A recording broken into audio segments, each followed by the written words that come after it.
السلام عليكم ورحمة الله وبركاته. أعوذ بالله السميع العليم من الشيطان الرجيم. بسم الله الرحمن الرحيم. الحمد لله رب العالمين وبه نستعين والعاقبة للمتقين. اللهم صل وسلم وبارك على سيدنا محمد رحمة للعالمين وعلى آله وصحبه وأتباعه وأعوانه وأنصاره ومن والاه إلى يوم الجزاء والدين. أما بعد، رب اشرح لي صدري ويسر لي أمري واحلل عقدة من لساني يفقهوا قولي. الصلاة والسلام عليك يا سيدي يا سندي يا رسول الله. خذ بيدي قلت حيلتي أدركني يا حبيب الله. أعوذ بالله من الشيطان الرجيم. بسم الله الرحمن الرحيم. يا أيها الذين آمنوا اتقوا الله وكونوا مع الصادقين.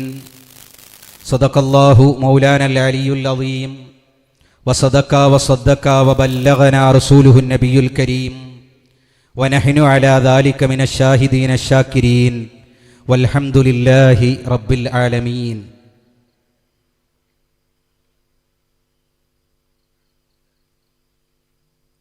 പ്രൗഢമായ ഈ ചടങ്ങിൻ്റെ അധ്യക്ഷ പദവി അലങ്കരിച്ചുകൊണ്ടിരിക്കുന്ന സുന്നി മഹല്ല് ഫെഡറേഷൻ്റെ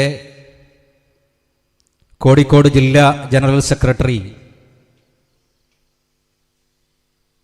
ബഹുമാനപ്പെട്ട അബൂബക്കർ ഫൈലി മലയമ്മ, ഈ ചടങ്ങിൻ്റെ ഔപചാരികമായ ഉദ്ഘാടന കർമ്മം നിർവഹിച്ച ജില്ലാ പ്രസിഡന്റ് RV കുട്ടിഹസൻ ദാരിമി, ഇവിടെ നമ്മെ അഭിസംബോധന ചെയ്തുകൊണ്ട് സംസാരിച്ച സുന്നി മഹല്ല് ഫെഡറേഷൻ്റെ സംസ്ഥാന വർക്കിംഗ് സെക്രട്ടറി പ്രിയങ്കരനായ നാസർ ഫൈലി കൂടത്തായി, പ്രിയപ്പെട്ട അയ്യൂബ് കൂളിമാട് അടക്കം സമസ്ത കേരള ജമിയത്തുൽ ഉലമയുടെയും പോഷക ഘടകങ്ങളുടെയും വിശിഷ്യ സുന്നി മഹല്ല് ഫെഡറേഷൻ്റെയും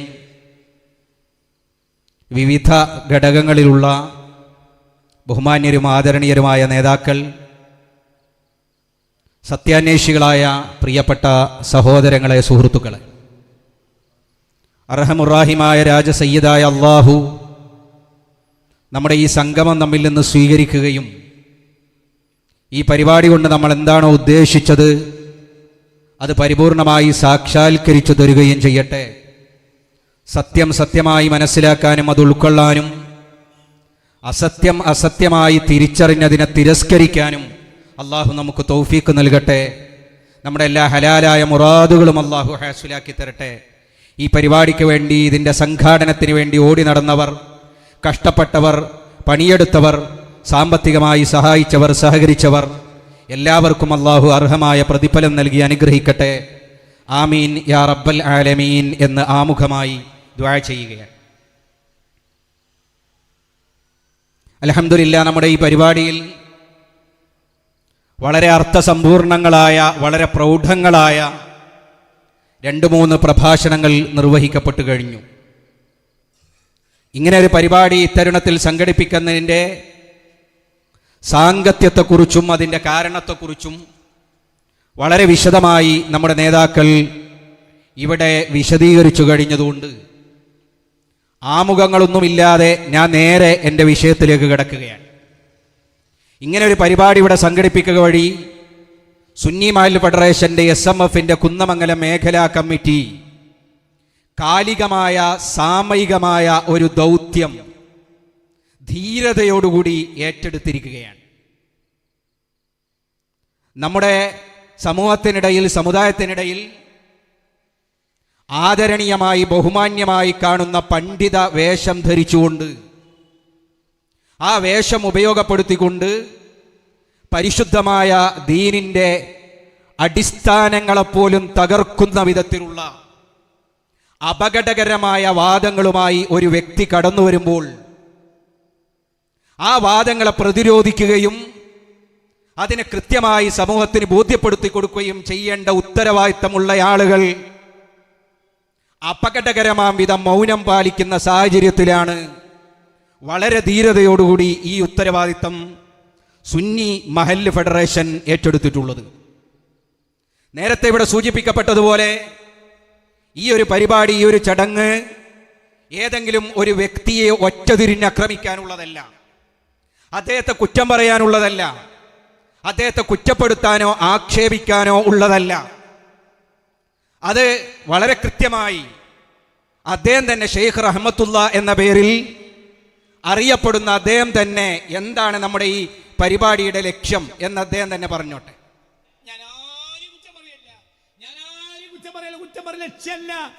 ഒരു സാമൂഹിക നിരീക്ഷകന് പറയേണ്ട ബാധ്യതയുണ്ട്. അതുകൊണ്ട് പറയാം, ഒരു സാമൂഹിക നിരീക്ഷകന് പറയേണ്ട ബാധ്യതയുണ്ട്. അതുകൊണ്ട് പറയാണ്, ധൈര്യമായി അത് പറയാമല്ലോ. കാരണം ഷെയ്ഖ് റഹ്മത്തുള്ള അംഗമായിട്ടുള്ള ഏതെങ്കിലും സീക്രട്ട് വാട്സപ്പ് ഗ്രൂപ്പുകളിൽ നമ്മളാരുമില്ല. അല്ലെങ്കിൽ അദ്ദേഹം ഉയർത്തിപ്പിടിച്ച് ഭീഷണിപ്പെടുത്തിയ ഫോണിന്റെ അകത്തുള്ള വാട്സപ്പ് വോയിസുകൾ, സീക്രട്ട് വോയിസുകൾ, അതും നമ്മൾ ആരുടേതുമല്ല. അതുകൊണ്ട് നമുക്ക് ധൈര്യമായി ഭയപ്പെടാതെ സത്യം സത്യമായി പറയാൻ കഴിയും. അദ്ദേഹം ഇവിടെ നിർവഹിക്കുന്നത് പരിശുദ്ധമായ ദീനിന്റെ പ്രബോധനമാണ്, പരിശുദ്ധമായ വിജ്ഞാനങ്ങളുടെ പ്രസരണമാണ് അദ്ദേഹം നിർവഹിക്കുന്നത് എന്നാണ് അദ്ദേഹം അവകാശപ്പെടുന്നത്. ഈ വിജ്ഞാനം എന്ന് പറയുന്നത് അത് ആരിൽ നിന്നാണ് സ്വീകരിക്കേണ്ടത്? ആരാണ് അത് പ്രബോധനം ചെയ്യേണ്ടത്? വിജ്ഞാനം പറയുന്ന ആരെയാണത് സ്വീകരിക്കേണ്ടത്? പരിശുദ്ധമായ ഇസ്ലാമിൽ കൃത്യമായതിന് മാനദണ്ഡമുണ്ട്. മഹാനായ മുഹമ്മദ് ബിൻ സീരീൻ റഹിമഹുല്ലാ, അദ്ദേഹത്തെ തൊട്ട് സഹീഹ് മുസ്ലിമിൽ ഉദ്ധരിക്കപ്പെടുന്ന ഒരു ഹദീസുണ്ട്. ഈ കാര്യങ്ങളുടെ അടിസ്ഥാനമായിട്ടുള്ള ഒരു ഹദീസാണ്. അദ്ദേഹം പറയുന്നു, ഇന്ന ഹാദൽ ഇൽമ ദീനുൻ.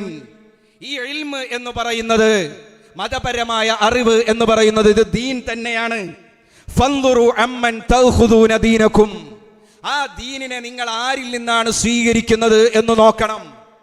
എല്ലാവരും പണ്ഡിതന്മാരല്ലേ, എല്ലാവരും പറയുന്നത് ഇൽമല്ലേ എന്ന് പറഞ്ഞ് എല്ലാത്തിനും ചെവി കൊടുക്കുകയും എല്ലാം സ്വീകരിക്കുകയും ചെയ്യുന്നത് അപകടമാണ്. അത് ആരിൽ നിന്നാണ് സ്വീകരിക്കേണ്ടത്? ആര് പറയുന്നതാണ് കേൾക്കേണ്ടത്? ആരാണ് യഥാർത്ഥ പണ്ഡിതൻ? തൻ്റെ ശ്രോതാക്കളെ, തൻ്റെ അനുയായികളെ, തൻ്റെ ശിഷ്യന്മാരെ, തൻ്റെ മുന്നിലിരിക്കുന്ന ആളുകളെ മിനശ്ശക്കീലൽ യഖീൻ, സംശയത്തിൽ നിന്ന് ഉറപ്പിലേക്ക് നയിക്കുന്ന ആളായിരിക്കണം. ഇതാണ് യഥാർത്ഥ പണ്ഡിതൻ. അങ്ങനെയുള്ള പണ്ഡിതൻ വൈജ്ഞാനിക പ്രസരണം നിർവഹിക്കുമ്പോൾ മാത്രമാണ് അത് ഫലപ്രദമാകുന്നത്. ഇത് പരിശുദ്ധമായ ഇസ്ലാമിന്റെ അടിസ്ഥാനമല്ലേ? ആ അടിസ്ഥാനത്തിന് വിരുദ്ധമായി തൻ്റെ മുന്നിലിരിക്കുന്ന ആളുകളെ സംശയത്തിലേക്ക് നയിക്കുന്ന, നിഗൂഢമായ കാര്യങ്ങൾ മാത്രം പറയുന്ന, ആളുകൾ കേൾക്കുമ്പോൾ അപൂർവമാണ് എന്ന് തോന്നിപ്പിക്കുന്ന കാര്യങ്ങൾ മാത്രം അവതരിപ്പിക്കുന്ന, ആ പറയുന്ന കാര്യങ്ങളിൽ തന്നെ നിരന്തരമായ അബദ്ധങ്ങളും സ്ഖലിതങ്ങളും സംഭവിച്ചുകൊണ്ടിരിക്കുന്ന ഒരാൾ, അയാൾക്ക് ദീന് പറയാൻ അവകാശമില്ല, അയാൾക്ക് ഇസ്ലാമിക പ്രബോധനം നിർവഹിക്കാൻ അവകാശമില്ല. അയാളെ കേട്ടാൽ വിശ്വാസികൾ വഴിതെറ്റിപ്പോകും. ഇതാണ് പരിശുദ്ധമായ ഇസ്ലാം പഠിപ്പിക്കുന്നത്, മഹാന്മാരായ പണ്ഡിതന്മാർ പഠിപ്പിക്കുന്നത്. ഇദ്ദേഹത്തിന്റെ പ്രഭാഷണങ്ങളിലും ഇദ്ദേഹത്തിന്റെ ഗവേഷണങ്ങളിലും എല്ലായ്പ്പോഴും നിരന്തരമായ അബദ്ധങ്ങൾ നമ്മൾ കാണുന്നു, നിരന്തരമായ സ്ഖലിതങ്ങൾ നമ്മൾ കാണുന്നു. ഇത് നമ്മൾ പറഞ്ഞാൽ പറയും അത് നിങ്ങൾ പറയുന്നതല്ലേ എന്ന്. എന്നാൽ ഇദ്ദേഹത്തിന്റെ ഉറ്റ കൂട്ടുകാരനായിട്ടുള്ളയാൾ, നമ്മുടെ മുഖ്യമന്ത്രി പിണറായി വിജയന്റെ ഭാഷ കടമെടുത്താൽ ഒക്കെ ചങ്ങായി ആയിട്ടുള്ള ആൾ തന്നെ പറയട്ടെ. അപ്പോൾ ഒരു പ്രശ്നം പരാതി ആർക്കും ഉണ്ടാവില്ലല്ലോ. അപ്പോൾ ബഹുമാനപ്പെട്ട അബ്ദുൽ ഹമീദ് ഫൈലി, എൻ്റെ മാന്യ സുഹൃത്ത് റഹ്മത്തുള്ള ഖാസിമിയുടെ കഴിഞ്ഞ കാലങ്ങളിലെ പ്രഭാഷണങ്ങളുമായി ബന്ധപ്പെട്ട് ചില കാര്യങ്ങൾ ശ്രദ്ധയിൽപ്പെടുത്താൻ ആഗ്രഹിക്കുകയാണ്. ഈ അടുത്ത കുറച്ച് കാലങ്ങളിലായി സമൂഹത്തിൽ ഉന്നത തട്ടിൽ നിലനിൽക്കുന്ന മഹൽ വ്യക്തിത്വങ്ങളെക്കുറിച്ച് കുത്തുവാക്കുകൾ കൊണ്ട് അധിക്ഷേപിക്കുകയും സ്വഹീഹുൽ ബുഖാരിയിലെ ഹദീസിനെ പോലും അതീവ ദുർബലമായി കണ്ടുകൊണ്ട് പ്രചരിപ്പിക്കുകയും ചെയ്യുന്ന തരത്തിൽ അദ്ദേഹത്തിൻ്റെ പ്രസംഗത്തിൽ സ്ഖലിതങ്ങൾ വന്നുകൊണ്ടിരിക്കുകയാണ്. പഴയ കാലങ്ങളിൽ എല്ലാ ആഴ്ചയും അദ്ദേഹം കോഴിക്കോട് ഖുർആൻ പ്രഭാഷണം നടത്തിയിരുന്നു.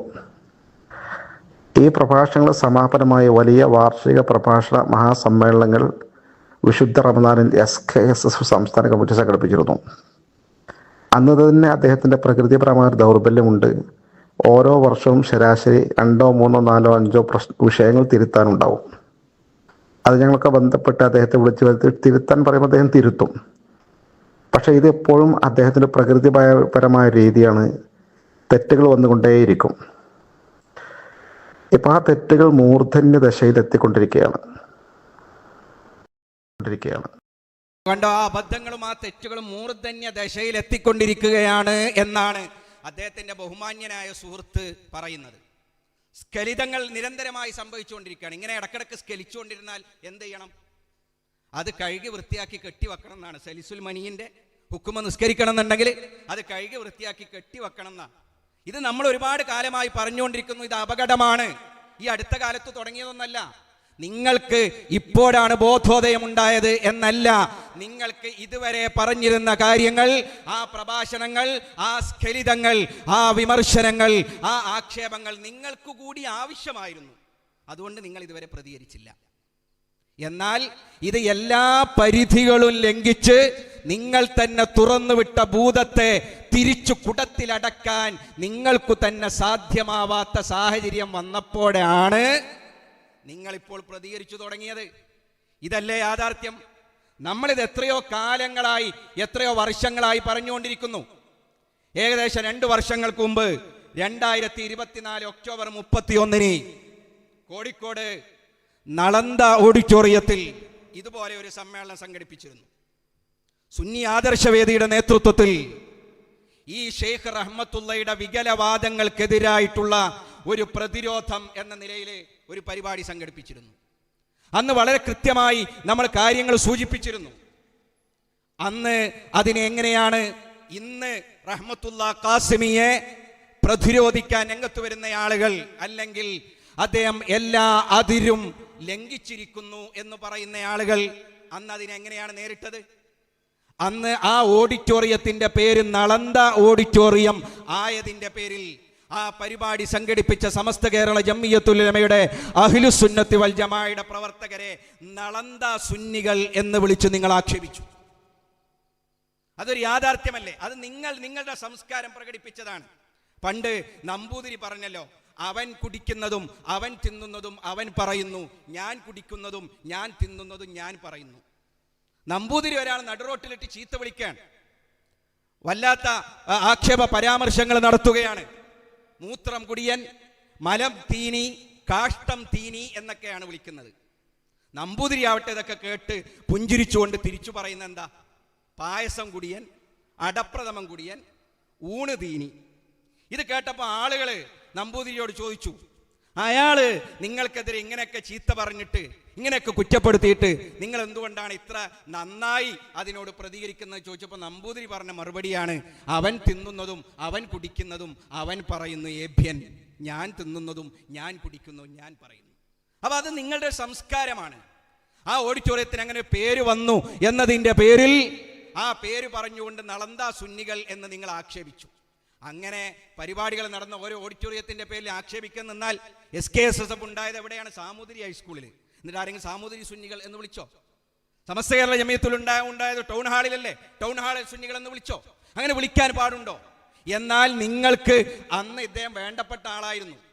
അതുകൊണ്ട് തന്നെ അദ്ദേഹത്തിനെതിരെ ഉണ്ടായിട്ടുള്ള ആ പ്രതിരോധ ശബ്ദങ്ങളെപ്പോലും നിങ്ങൾ ആ രീതിയിലാണ് കണ്ടത്. എന്നാൽ ബഹുമാനപ്പെട്ട ഷെയ്ഖ് റഹ്മത്തുള്ളയെ സംബന്ധിച്ചിടത്തോളം ആളുകൾ കഴിഞ്ഞ വർഷം, ഈ കഴിഞ്ഞ 2024 അത് നമ്മളൊക്കെ ആളുകൾ അദ്ദേഹത്തിന് കഴിഞ്ഞ വർഷം, ഈ കഴിഞ്ഞ 2024 ഹാലോവിൻ അനുസ്മരിക്കേണ്ട ഒരു ദുസ്വപ്നം പോലെ അദ്ദേഹത്തിന്റെ മനസ്സിൽ ഇപ്പോഴുണ്ട് എന്നാണ് മനസ്സിലാവുന്നത്. അദ്ദേഹം അന്ന് നടന്ന ആ പരിപാടിയെ കുറിച്ച് ആളുകൾ കഴിഞ്ഞ വർഷം, ഈ കഴിഞ്ഞ 2024 ഹാലോവിൻ ഡേയിൽ ഒക്ടോബർ 31 ലോകം മുഴുവനും പിശാചിന്റെ ദിവസമായി കണക്കാക്കപ്പെടുന്ന ദിവസമാണ് ഹാലോവിൻ ഡേ.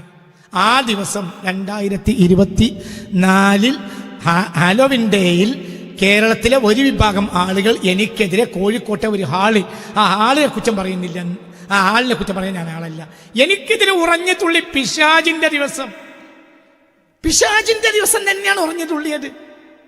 ഇപ്പൊ വീണ്ടും അവർ ഉറഞ്ഞു തുള്ളി. എന്തതിന്റെ അർത്ഥം? എന്തിനാ ഇതൊക്കെ ചെയ്യുന്നത്? നിനക്കറിയാലോ ഞാൻ സുന്നിയാണ്, ഞാൻ 100% സുന്നിയാണ്. അത് സ്വാഭാവികമായും ചില വാക്കുകൾ അവിചാരിതമായി എന്നിൽ നിന്ന് ഏറിപ്പോവും. പിന്നീട് ഞാൻ അതിൽ ഖേദപ്രകടനം നടത്തും. അപ്പൊ നോക്കൂ, നിങ്ങൾ കൃത്യമായി ആ പരിപാടി നടന്ന കാലവും നേരവും ദിവസവും ഒക്കെ അദ്ദേഹത്തിന് കൃത്യമായി ഓർമ്മയുണ്ട്. എന്ന് വെച്ചാൽ അന്നത്തെ അടി ലർബത്തുൻ ഖാലിയായിരുന്നു എന്നാണ് അതിന്റെ അർത്ഥം. നമ്മളൊക്കെ മറന്നാലും അദ്ദേഹം അത് ഓർത്തു വെച്ചിട്ടുണ്ട്. അന്നത്തെ ദിവസം Halloween day, October 31 Halloween day ആണത്രേ, പിശാചുക്കളുടെ ദിവസമാണ് എന്ന് പറഞ്ഞുകൊണ്ട് ആ ദിവസത്തെക്കുറിച്ച് കൃത്യമായി അദ്ദേഹം പഠിച്ചിട്ടുണ്ട്. പക്ഷേ ഞാൻ പറയുന്നത്, എന്തിനാണ് അദ്ദേഹം ഈ ഹാലോവിൻ ഡേ ഉദ്ധരിച്ചത്? ഈ ഹാലോവിൻ ഡേ എന്ന് പറഞ്ഞാൽ ഖുർആനിലുള്ളതാണോ, ഹദീസിലുള്ളതാണോ? ഈ ഹാലോവിൻ ഡേ എന്ന് പറയുന്നത് പിശാചുക്കളുടെ ദിവസമാണ് എന്ന് പറയുന്നത് ഒരു അബദ്ധത പോട്ടെ. ഇനി അങ്ങനെയാണെങ്കിൽ തന്നെ അത് സമ്മതിച്ചാൽ തന്നെ ഹാലോവിൻ ഡേ എന്ന് പറയുന്നത് പാശ്ചാത്യ സംസ്കാരത്തിന്റെ ഭാഗമായിട്ടുള്ള, വെസ്റ്റേൺ കൾച്ചറിന്റെ ഭാഗമായിട്ടുള്ള ഒരു ആഘോഷമാണ്, ഒരു ആചാരമാണ്. ആ ആഘോഷം, ആ ആചാരം മറുഭാഗത്ത് പാശ്ചാത്യൻ സംസ്കാരത്തിനെതിരെ നിരന്തരമായ പോരാട്ടം നടത്തിക്കൊണ്ടിരിക്കുന്ന ഒരാൾ എന്ന് സ്വയം അവകാശപ്പെടുന്ന ആൾ എന്തിനാണ് ആ ഹാലോവിൻ ഡേ ഇവിടെ ഉദ്ധരിച്ചത്? അന്ന് ഏത് ഡേ ആയിക്കോട്ടെ, അത് നമ്മളെ ബാധിക്കുന്ന വിഷയമാണോ? ഒരു ഭാഗത്ത് പാശ്ചാത്യ സംസ്കാരത്തിനെതിരെ ഘോരഘോരം പ്രഭാഷണം നടത്തുക, മറുഭാഗത്ത് അതേ സംസ്കാരത്തിന്റെ ഭാഗമായിട്ടുള്ള ആചാര ആഘോഷങ്ങളെ ഏറ്റെടുത്തുകൊണ്ട് തന്റെ പ്രതിയോഗികൾക്കെതിരെ അത് ഉപയോഗപ്പെടുത്തുക. മാത്രമല്ല, ഇതിങ്ങനെ ഇടയ്ക്കിടെ ഇങ്ങനെയുള്ള കാര്യങ്ങൾ അദ്ദേഹം പറഞ്ഞുകൊണ്ടിരിക്കുന്നത് എന്തിനാണെന്നറിയോ? തൻ്റെ മുന്നിലിരിക്കുന്ന ആളുകൾക്ക്, തൻ്റെ മുരീദുമാരായിട്ടുള്ള ആളുകളെ സംബന്ധിച്ചിടത്തോളം ഇദ്ദേഹം കൊള്ളാം എന്ന ഒരു ചിന്ത, ഒരു സാധാരണ പണ്ഡിതനല്ല എന്ന ഒരു ചിന്ത അവരുടെ മനസ്സിൽ ഉണ്ടാക്കാനാണ്. ഇതൊക്കെ ഈ കാലഘട്ടത്തിൽ ആർക്കും മനസ്സിലാക്കാൻ കഴിയുന്ന കാര്യം, ഇതൊന്നും വലിയ സംഭവമല്ല. ഇത് ആർക്കും മനസ്സിലാക്കാൻ കഴിയും. ഓരോ ദിവസവും അതിന്റെ പ്രത്യേകത എന്താണ്, ഓരോ ദിവസവും ലോകത്ത് നടക്കുന്ന ആചാരങ്ങൾ എന്താണ്, ആഘോഷങ്ങൾ എന്താണ്, ഇതൊക്കെ നിങ്ങളുടെ കയ്യിലുള്ള സ്മാർട്ട് ഫോണിൽ മൊബൈൽ ഇന്റർനെറ്റ് കണക്ഷൻ ഉണ്ടെങ്കിൽ സെർച്ച് ചെയ്ത് കണ്ടെത്താനുള്ള സംവിധാനങ്ങളും സൗകര്യങ്ങളും ഉള്ള കാലത്ത് ഇങ്ങനെ കൂടുതൽ ആർക്കും അറിയാത്ത വിവരങ്ങളോ അറിവുകളൊക്കെ വെച്ച് ആളാവുന്ന ഒരു രീതി പുതിയ കാലത്ത് അതൊന്നും നടക്കൂല, അതൊന്നും ഏശൂല. ഏതായിരുന്നാലും അദ്ദേഹത്തിന് അത് കൃത്യമായ ഓർമ്മയുണ്ട്. അന്നും അതിനു മുമ്പും നമ്മൾ വളരെ ഗൗരവത്തോടു കൂടി പറഞ്ഞു, ഈ പോക്ക് അപകടമാണ്, ഇത് പ്രതിരോധിക്കണം. അങ്ങനെ നമ്മൾ പറഞ്ഞുകൊണ്ടിരിക്കുമ്പോഴും നിരന്തരമായി ഉണർത്തുമ്പോഴും ചിലരൊക്കെ അദ്ദേഹത്തെ ചേർത്ത് പിടിച്ചുകൊണ്ടിരിക്കുകയായിരുന്നു. അദ്ദേഹത്തെ ചേർത്ത് പിടിക്കുക പറയുന്ന ഈ പതിവ് ഒരു യോഗ്യനായ പണ്ഡിതൻ, നല്ല കഴിവുള്ള പണ്ഡിതൻ, നന്നായി വായിക്കുകയും പഠിക്കുകയും നന്നായി അവതരിപ്പിക്കാൻ കഴിയുകയും ചെയ്യുന്ന ഒരു പണ്ഡിതൻ എന്ന നിലയിൽ അവരെ ഒറ്റയടിക്ക് തള്ളി പറയുന്ന രീതി ശരിയല്ല എന്ന് വിചാരിച്ചിട്ട് സംഘടനാ തലത്തിൽ മാറ്റി നിർത്തപ്പെട്ടിട്ടും അദ്ദേഹത്തിൻ്റെ ചില പരിപാടികളോട് സഹകരിക്കുകയും അദ്ദേഹത്തിൻ്റെ സ്ഥാപനത്തുമായി ബന്ധപ്പെട്ട് ചില പരിപാടികളൊക്കെ പങ്കെടുക്കുകയും ചെയ്യാറുണ്ട്. ഞങ്ങളൊക്കെ പറയുന്നത് പക്ഷെ അദ്ദേഹം അനുസരിക്കും, തിരുത്തും. ഈ പ്രാവശ്യത്തെ വിവാദം ഉണ്ടായപ്പോഴും അദ്ദേഹത്തെ അടിയന്തരമായി വിളിച്ച് കോഴിക്കോട് വെച്ച് കാണാൻ പറഞ്ഞു. ഈ വിനീതനും മുസ്തഫ മാസ്റ്റർ മുണ്ടുപാറ, സത്താർ പന്തല്ലൂർ, OP അഷ്റഫ് 4 പേരും കൂടി അദ്ദേഹത്തോട് സംസാരിച്ചു. ഈ ഭീമാബദ്ധങ്ങൾ അടുത്ത കാലങ്ങളായി അദ്ദേഹം വരുത്തി വച്ചതും പ്രത്യേകിച്ച് സഹീഹ് ബുഖാരിയുമായി ബന്ധപ്പെട്ട വിഷയവും അദ്ദേഹം കൃത്യമായി ഞാൻ തിരുത്തി വിശദമായി വീഡിയോ ഉടനെ ഇടാമെന്ന് പറഞ്ഞു. അദ്ദേഹം ആ ദിവസം പറഞ്ഞ ദിവസം ഇട്ടില്ലെന്ന് മാത്രമല്ല, പിന്നീട് അത് തിരുത്തുന്ന സമയത്തും മറ്റു തരത്തിലുള്ള ചില കുത്തുവാക്കുകളും വിശദീകരണവും നൽകിക്കൊണ്ട് വളരെ ലളിതമായ നിലക്കാണ് കാര്യം കൈകാര്യം ചെയ്തത്. പറയാതിരിക്കാൻ നിർവാഹം. ഇതുവരെ ചേർത്ത് പിടിച്ചിരുന്ന ആളുകളെയും ഇപ്പൊ അദ്ദേഹം തള്ളി. അതാണ് ഞാൻ നേരത്തെ പറഞ്ഞത്, തുറന്നു വിട്ട ആളുകൾക്ക് പോലും തിരിച്ചടക്കാൻ കഴിയാത്ത വിധത്തിൽ ഈ അപകടം വളർന്നു. സംഘടന മാറ്റി നിർത്തിയിട്ടും ചേർത്തു പിടിച്ചു എന്നാണ് പറഞ്ഞത്. ഈ പറഞ്ഞത് വേറെ ആരെങ്കിലും ആയിരുന്നെങ്കിൽ എന്തൊക്കെ പുകലിവിടെ ഉണ്ടാകുമായിരുന്നു. അത് മറ്റൊരു വിഷയം, ഞാൻ അങ്ങോട്ട് കടക്കാൻ ആഗ്രഹിക്കുന്നില്ല. മാത്രമല്ല, വളരെ വേദനാജനകമായ ഒരു കാര്യം എന്ന് പറഞ്ഞാൽ, നമ്മളൊക്കെ വലിയ ആളുകളായി കരുതുന്നവർ, വലിയ മഹാന്മാരായി ബഹുമാന്യരായി കരുതുന്ന ആളുകൾ പോലും ഇദ്ദേഹത്തിന്റെ ചില പ്രയോഗങ്ങളെ വിശദീകരിക്കാനും അതിന് ടിപ്പണി രചിക്കാനുമാണ് ഇതുപോലെയുള്ള ആളുകൾ, നമ്മൾ വലിയ ആളുകളായി കരുതുന്ന ആളുകൾ തയ്യാറായത്. നോക്കൂ നിങ്ങൾ, സമസ്ത കേരള ജമിയത്തുൽ ഉലമയുടെ കേന്ദ്ര മുശാവറ അംഗമായിട്ടുള്ള ബഹുമാന്യനായ ഒരാൾ, ഇദ്ദേഹം ഒരു പ്രയോഗം, സുഹാബി എന്ന് പറയുന്ന പ്രയോഗം, ആ സുഹാബി എന്ന പ്രയോഗത്തെ ഏറ്റെടുക്കുകയും അത് കേരളത്തിലെ സുന്നികളായ സമസ്ത കേരള ജമിയത്തുൽ ഉലമയുടെ പരമ്പരാഗതമായുള്ള രീതിയിൽ അടിയുറച്ചു മുന്നോട്ടു പോകണം എന്നാഗ്രഹിച്ച ഇവിടുത്തെ മൃഗീയ ഭൂരിപക്ഷം വരുന്ന സമസ്ത കേരള ജമിയത്തുൽ ഉലമയുടെ പ്രവർത്തകരെ വിശേഷിപ്പിക്കാൻ വേണ്ടി ഇദ്ദേഹം പുതുതായി കോയിൻ ചെയ്തുണ്ടാക്കിയ സുഹാബി എന്ന് പറയുന്ന പ്രയോഗം, അത്തരം പ്രയോഗങ്ങളെ എതിർക്കുകയും അതിനെ പ്രതിരോധിക്കുകയും നമ്മുടെ കൂടെ ഉള്ള നമ്മുടെ സംഘടനയുടെ പ്രസ്ഥാനത്തിനകത്തുള്ള ആളുകളെ, നമ്മുടെ അതേ വിശ്വാസധാരയിൽ നിലനിൽക്കുന്ന ആളുകളെ നിങ്ങൾ വഹാബികളാക്കരുത്, അവരെ സ്വഹാബികളാക്കരുത് എന്ന് പറഞ്ഞു ബോധ്യപ്പെടുത്തി കൊടുക്കേണ്ട ആളുകൾ ആ പ്രയോഗം ഏറ്റെടുക്കുകയും അതിന് ടിപ്പണി രചിക്കുകയും ചെയ്യുന്ന വേദനാജനകമായ കാഴ്ച നമ്മൾ കണ്ടു. ഒരു ഉദാഹരണം നോക്കൂ നിങ്ങൾ. അവരെ പറ്റി സുഹാബി എന്ന് വിളിക്കുന്നുണ്ട്. എന്താണ് സുഹാബി എന്ന് വിളിച്ചാൽ? എന്റെ അഭിപ്രായത്തിൽ സുഹാബി എന്ന് പറഞ്ഞത് സുന്നിയും വഹാബിയും ചേർന്നത് എന്നല്ല. ചിലരൊക്കെ അങ്ങനെ വ്യാഖ്യാനിക്കുന്നുണ്ട്. സുഹാബി എന്ന് പറഞ്ഞാല് സുന്നി വഹാബി എന്ന്. അതല്ല, സുഹാബി എന്ന് പറഞ്ഞാൽ ഉറച്ച വഹാബി എന്നാണ്. സു എന്ന മലയാളത്തിലുള്ള പദം ചേർന്നാൽ ഉറപ്പിന്റെ അർത്ഥം ഇട്ടു സുഭദ്രം. ഭദ്രം എന്നതിന് സുഭദ്രം എന്ന് പറഞ്ഞാൽ കൂടുതലോ, നിശ്ചിതം എന്ന് പറഞ്ഞതിന് സുനിശ്ചിതം എന്ന് പറഞ്ഞാൽ കുറെ കൂടുതൽ ഉറപ്പുണ്ട് എന്നാണ്. അങ്ങനെ ഒരുപാട് നോക്ക് നിങ്ങൾ അദ്ദേഹത്തിന്റെ ഭാഷാപരമായ അറിവ്. അപ്പോൾ ഇങ്ങനെ ഈ രീതിയിൽ ഇതിനെ എതിർക്കുകയും പ്രതിരോധിക്കുകയും ചെയ്യേണ്ട ആളുകൾ പോലും അതിനെ പ്രോത്സാഹിപ്പിക്കുകയും അത് ഏറ്റുപിടിക്കുകയും ചെയ്യുന്ന സാഹചര്യമുണ്ടായി. മാത്രമല്ല, വളരെ അപകടകരമായ മറ്റൊരു കാര്യം സാക്ഷാൽ ഷെയ്ഖ് റഹ്മത്തുള്ള തന്നെ വെളിപ്പെടുത്തിയ ഒരു യാഥാർത്ഥ്യം, ഇക്കഴിഞ്ഞ ലോക്സഭാ തെരഞ്ഞെടുപ്പിൽ, പാർലമെന്റ് തെരഞ്ഞെടുപ്പിൽ ബഹുമാനപ്പെട്ട MP അബ്ദുസ്സമദ് സമദാനി സാഹിബ് പാർലമെന്റിലേക്ക് മത്സരിക്കുമ്പോൾ അദ്ദേഹത്തെ പരാജയപ്പെടുത്താൻ വേണ്ടി ഷെയ്ഖ് റഹ്മത്തുള്ളയെ ഉപയോഗപ്പെടുത്താൻ ഈ പറയപ്പെടുന്ന ആളുകൾ കിണഞ്ഞു പരിശ്രമിച്ചു. ആരാ പറയുന്നത്? ഷെയ്ഖ് റഹ്മത്തുള്ള തന്നെയാണ് പറയുന്നത്. നമ്മൾ ഒരു ആരോപണം ഉന്നയിക്കുന്നില്ല, അദ്ദേഹം തന്നെ പറയട്ടെ. കേട്ടിട്ട് വേഗം മറക്കാൻ പറ്റൊരു താരം ഞാൻ പറഞ്ഞുതരാം. ഞാൻ 2 വർഷങ്ങൾക്ക് മുമ്പ് പ്രസംഗമധ്യേ ഒരു രാഷ്ട്രീയ നേതാവിൻ്റെ പ്രഭാഷണങ്ങളിൽ വഹാബിയത്ത് അധികരിക്കുകയും അദ്ദേഹത്തിൻ്റെ പ്രഭാഷണം കേൾക്കുന്നവർ സ്വാഭാവികമായി വഹാബിയത്തിലേക്ക് വീണുപോവുകയും ചെയ്യുന്നുണ്ട് എന്ന രൂപത്തിൽ പ്രഭാഷണം നടത്തിയിട്ടുണ്ട്. അന്ന് കേരളത്തിലെ സുന്നി സംഘടനകളിൽപ്പെട്ട നേതാക്കന്മാരും ഉന്നതന്മാരും മുഴുവനും എന്നെ വിമർശിക്കുകയും ഒരു വലിയ കോലാഹലം കേരളത്തിൽ ഉണ്ടാവുകയും ചെയ്തു. എൻ്റെ ഭാഷയിൽ വന്ന അബദ്ധങ്ങളൊക്കെ ഞാൻ മാപ്പ് പറഞ്ഞു. അതൊന്നും പ്രശ്നമുള്ള കാര്യമില്ല. അബദ്ധങ്ങൾ തന്നെയാണ്. അതൊക്കെ കഴിഞ്ഞു പോയി. ഈ കഴിഞ്ഞ അങ്ങനെ വലിയ വലിയ ഉന്നതന്മാരായ സുന്നി നേതാക്കന്മാർ പലരും എന്നെ ആക്ഷേപിച്ചു. ഭയങ്കര മോശമായിപ്പോയി. അദ്ദേഹത്തിൻ്റെ ശംസുല്ലമ പോലും അദ്ദേഹത്തെ പ്രശംസിക്കുന്നത് ഞങ്ങൾ കേട്ടിട്ടുണ്ട്. അദ്ദേഹത്തിൻ്റെ തോളിൽ ശംസുല്ലമ പിടിച്ചു നിൽക്കുന്നത് ഞങ്ങൾ കണ്ടിട്ടുണ്ട് എന്നൊക്കെ പറഞ്ഞു. വലിയ വലിയ പ്രഭാഷണങ്ങൾ നടത്തി. അതൊക്കെ പരിശോധിച്ചാൽ ഇപ്പോഴും കിട്ടും. ഞാൻ എൻ്റെ പിന്നാലെ ഓടല്ല. എന്നെ അത്ഭുതപ്പെടുത്തിയ കാര്യം അതൊന്നുമല്ല. അതിനുശേഷം പാർലമെന്റ് തെരഞ്ഞെടുപ്പ് നടന്നു. തെരഞ്ഞെടുപ്പിൽ ഈ പറയപ്പെട്ട വ്യക്തി പൊന്നാനിയിൽ മത്സരിച്ചു.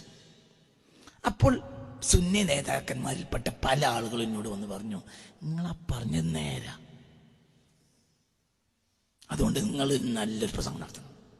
ഞാൻ പറഞ്ഞേ അത് കഴിഞ്ഞു, ഞാൻ പറയില്ല.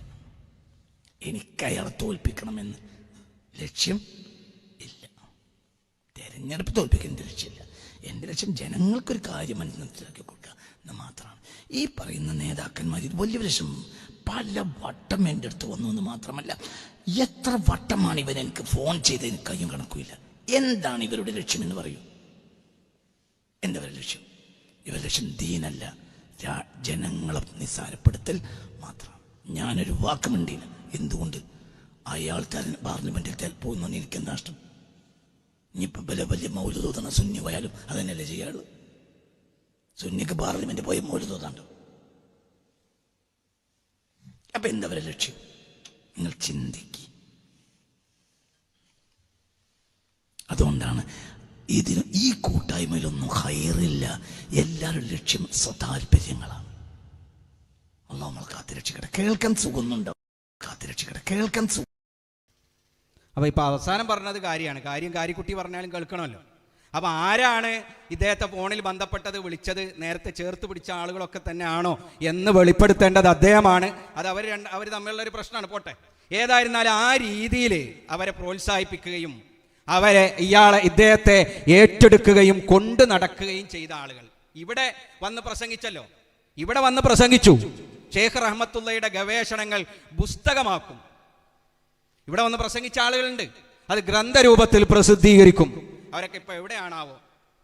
ഏതായിരുന്നാലും ആ രീതിയിൽ എല്ലാവരെയും വഹാബികളും സുഹാബികളും ഒക്കെ ആക്കി തൊടലഴിച്ച ശുനകനെ പോലെ എല്ലാവരെയും പിച്ചിയും നുള്ളിയും മാന്തിയും ഓടി നടന്നിരുന്ന ആള് ഇപ്പോ വഹാബിയായി, ഇപ്പൊ ചേകനൂരിയായി, ഇപ്പോ അതുപോലെ തന്നെ കാദിയാനിയായി.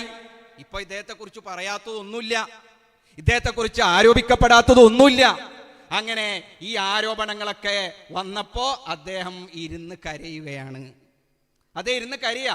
നോക്കൂ നിങ്ങൾ, അദ്ദേഹം പറയും നോക്കൂ. എന്നോടൊന്ന് ചോദിക്കാലോ അതെന്താ? എനിക്ക് പലപ്പോഴും 10,000-കണക്കിന് പ്രസംഗങ്ങളാണ്. ഒരു ദിവസം ഒന്നിലധികം പ്രസംഗം നടത്തുന്ന ദിവസങ്ങളാണ് ഇന്നും.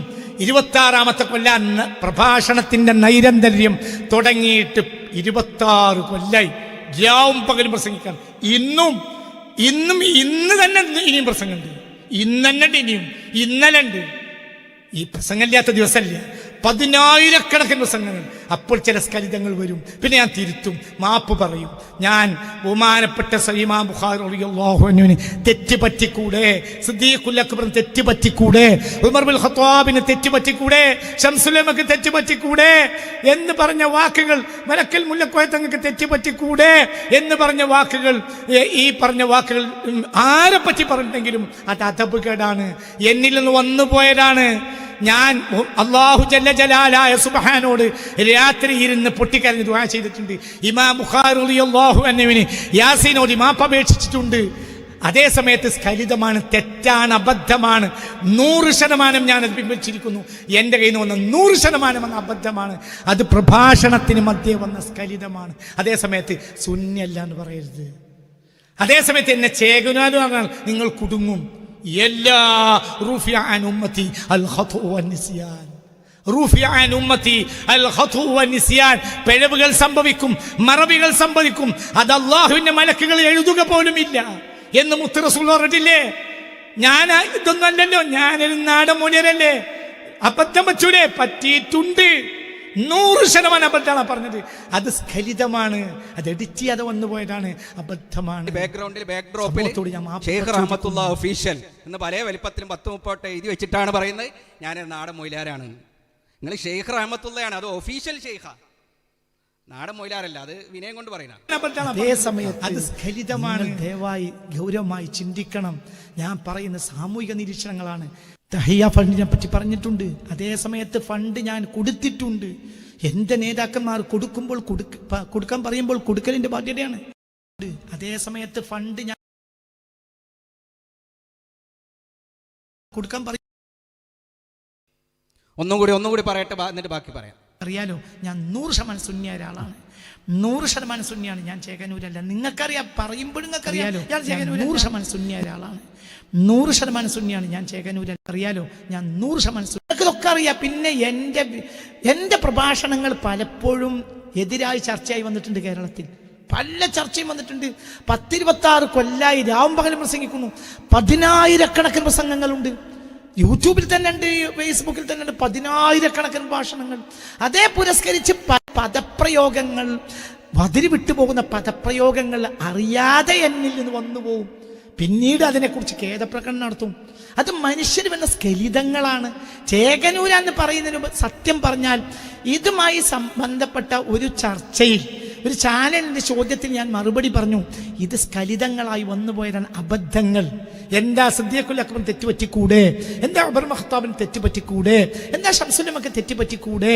ഇതൊക്കെ എൻ്റെ വന്നുപോയ അബദ്ധങ്ങളാണ്. അത് അബദ്ധമായി, അതായത് അദബ് കെട്ട വാക്കുകൾ. വസ്തുത സത്യമാണ്. അതേ സമയത്ത് അത് അദബ് കെട്ട വാക്കാണ്, ഒരിക്കലും പറയാൻ പാടില്ല. അത് എഡിറ്റ് ചെയ്ത് വൃത്തിയായിട്ടാണ് പ്രസിദ്ധീകരിക്കേണ്ടത്. ആ ചാനലുകാർ തന്നെ എന്നോട് പറയുകയും ചെയ്തതാണ് എഡിറ്റ് ചെയ്യണം. എഡിറ്റ് ചെയ്യാൻ എനിക്ക് അയച്ചു തരുകയും ചെയ്തു. പക്ഷെ എൻ്റെ തിരക്ക് കാരണം അത് എഡിറ്റ് ചെയ്യാൻ എനിക്ക് കഴിഞ്ഞില്ല. എഡിറ്റ് ചെയ്യണമെന്ന് എനിക്കുണ്ടായിരുന്നു, അപ്പോൾ എഡിറ്റ് ചെയ്യാൻ കഴിഞ്ഞില്ല. അവരങ്ങനത്തെ പ്രസിദ്ധീകരിച്ചു, അവർ കുറ്റക്കാരുമല്ല. അതേ സമയത്ത് നിങ്ങളുടെ നടുവിൽ ജീവിക്കുന്ന ഒരു മനുഷ്യനെ സംബന്ധിച്ചിടത്തോളം നിങ്ങൾക്കറിയാം, ഞാൻ ചേകനൂരാണ്, കുത്താൻ പറ്റുന്ന അവസരം ഉപയോഗപ്പെടുത്തരുത്. ഒരു സുന്നിയായ ഒരു ബനൽ അമീറുൽ മദീന എന്ന് പറഞ്ഞാൽ അതൊരു മജാസിയായ വാക്കാണ്. അമീറാണ് പട്ടണം ഉണ്ടാക്കിയത്, മജാസിയായ വാക്കാണ്. അതൊരു മുവഹിദിൽ നിന്നുണ്ടായാൽ അമ്പത്ത റബീഉൽ ബഖല, വസന്തം ചെടിയെ ഉണ്ടാക്കി എന്നൊരു മുവഹിദായ മനുഷ്യൻ പറയുമ്പോൾ അതൊരു മജാസിയായ വാക്കാണ്. അത്രയും മനസ്സിലാക്കേണ്ടുള്ളൂ. അതിന് 100% സുന്നിയായ മനുഷ്യനായി ഇത് പറയുന്നത്. അപ്പോൾ വാക്കിൽ വന്ന സ്ഖലിതമാകാം. എനിക്കെതിരെ നിങ്ങൾ ചേകനൂരും കാദിയാനും ആരോപിക്കുന്നതിന് മുമ്പ് ഏറ്റവും ചുരുങ്ങിയത് എന്നോടൊന്ന് വിളിച്ചു ചോദിക്കണം. ആ കൂട്ടത്തിൽ ഒരു നല്ല മനുഷ്യൻ, ഒരു സുന്നി പ്രഭാഷകനായ നല്ല മനുഷ്യൻ എന്നോട് വിളിച്ച് ചോദിച്ചു, ഇങ്ങനൊരു വാക്ക് കേൾക്കുന്നുണ്ടല്ലേ, എന്ത് പറ്റിപ്പോയതാണ്? അപ്പൊ ഞാൻ കാര്യം പറഞ്ഞു, അതിൽ സ്ഖലിതം വന്നുപോയതാണ്, ഡാറ്റാസ് പറയുന്ന സന്ദർഭത്തിൽ അറിയാതെ വന്നു പോയതാണ്, എഡിറ്റ് ചെയ്യാൻ എനിക്ക് കഴിഞ്ഞില്ല. എന്നാൽ അതിനെപ്പറ്റി ചർച്ചയില്ല, അതൊന്ന് എവിടെയെങ്കിലും അതിൻ്റെ ഒരു ഖേദപ്രകടനം നടത്തണമേ എന്ന് അദ്ദേഹം, നല്ല മനുഷ്യൻ, ഞാൻ അവരെ ഇപ്പോൾ വെളിപ്പെടുത്തുന്നില്ല, പിന്നീട് ആവശ്യമെങ്കിൽ വെളിപ്പെടുത്തും. അങ്ങനത്തെ ആളുകൾ ഉണ്ടായിട്ടുണ്ട്. ഇതൊക്കെ ചോദിക്കേണ്ട ഒരു ബാധ്യതയല്ലേ? കുത്താനുള്ള അവസരം ഉപയോഗപ്പെടുത്തണോ വേണ്ടത്? ഞാൻ നിങ്ങളുടെ ഇടയിലുള്ള ഒരാളല്ലേ? ഞാൻ നിങ്ങളെ കൂട്ടത്തിൽപ്പെട്ട ഒരാളാണല്ലോ. എങ്ങനെയെങ്കിലും ഒരു മനുഷ്യനെ ഇല്ലാതാക്കാനുള്ള അവസരം ഉപയോഗപ്പെടുത്തുക. എത്ര വേദനയോടുകൂടിയാണ് അദ്ദേഹം പറയുന്നത്.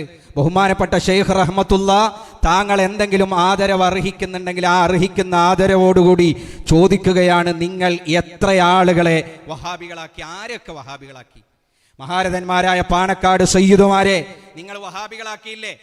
അവരെ സുഹാബികളാക്കിയില്ലേ? അതിനു മുമ്പ് നിങ്ങൾ എപ്പോഴെങ്കിലും ഒരിക്കൽ പാണക്കാട്ടേക്ക് ഡയൽ ചെയ്ത് വിളിച്ച് ചോദിച്ചോ? പാണക്കാട്ടെ തങ്ങന്മാരോട് വിളിക്കണ്ടല്ലോ, എപ്പോഴും പോകാലോ പാണക്കാട്ടേക്ക്. ആ തങ്ങന്മാരോട് നിങ്ങൾ സംസാരിച്ചോ? പാണക്കാട്ടെ ബീവിമാരെ നിങ്ങൾ വഹാബിച്ചുകളാക്കി പ്രസംഗിച്ചു, പ്രചരിപ്പിച്ചു. അവരോട് നിങ്ങൾ കാര്യം അന്വേഷിച്ചോ? ദാറുൽ ഹുദ ഇസ്ലാമിക് യൂണിവേഴ്സിറ്റിയിലെ അഭിവന്ദരായ ഉസ്താദുമാരെ കുറിച്ച്, പട്ടിക്കാട് ജാമിഅ നൂരിയയിലെ ഉസ്താദുമാരെ കുറിച്ച് നിങ്ങൾ വഹാബികളാണെന്ന് പറഞ്ഞില്ലേ? ദാറുൽ ഹുദയിലെ വിദ്യാർത്ഥികളെ കുറിച്ച്, അവിടെ നിന്ന് പഠനം പൂർത്തിയാക്കിയ പൂർവ്വ വിദ്യാർത്ഥികളായ ഹുദവികളെ കുറിച്ച്, ജാമിഅ നൂരിയയിലെ വിദ്യാർത്ഥികളെ കുറിച്ച്, അവിടെ നിന്ന് പഠനം പൂർത്തിയാക്കിയ ബഹുമാന്യരായ ഫൈളി പണ്ഡിതന്മാരെ കുറിച്ച് നിങ്ങൾ വഹാബികളാണെന്ന് പറഞ്ഞില്ലേ? നിങ്ങൾ സുഹാബികളാണെന്ന് പറഞ്ഞില്ലേ? ആരെങ്കിലും വെറുതെ വിട്ടോ?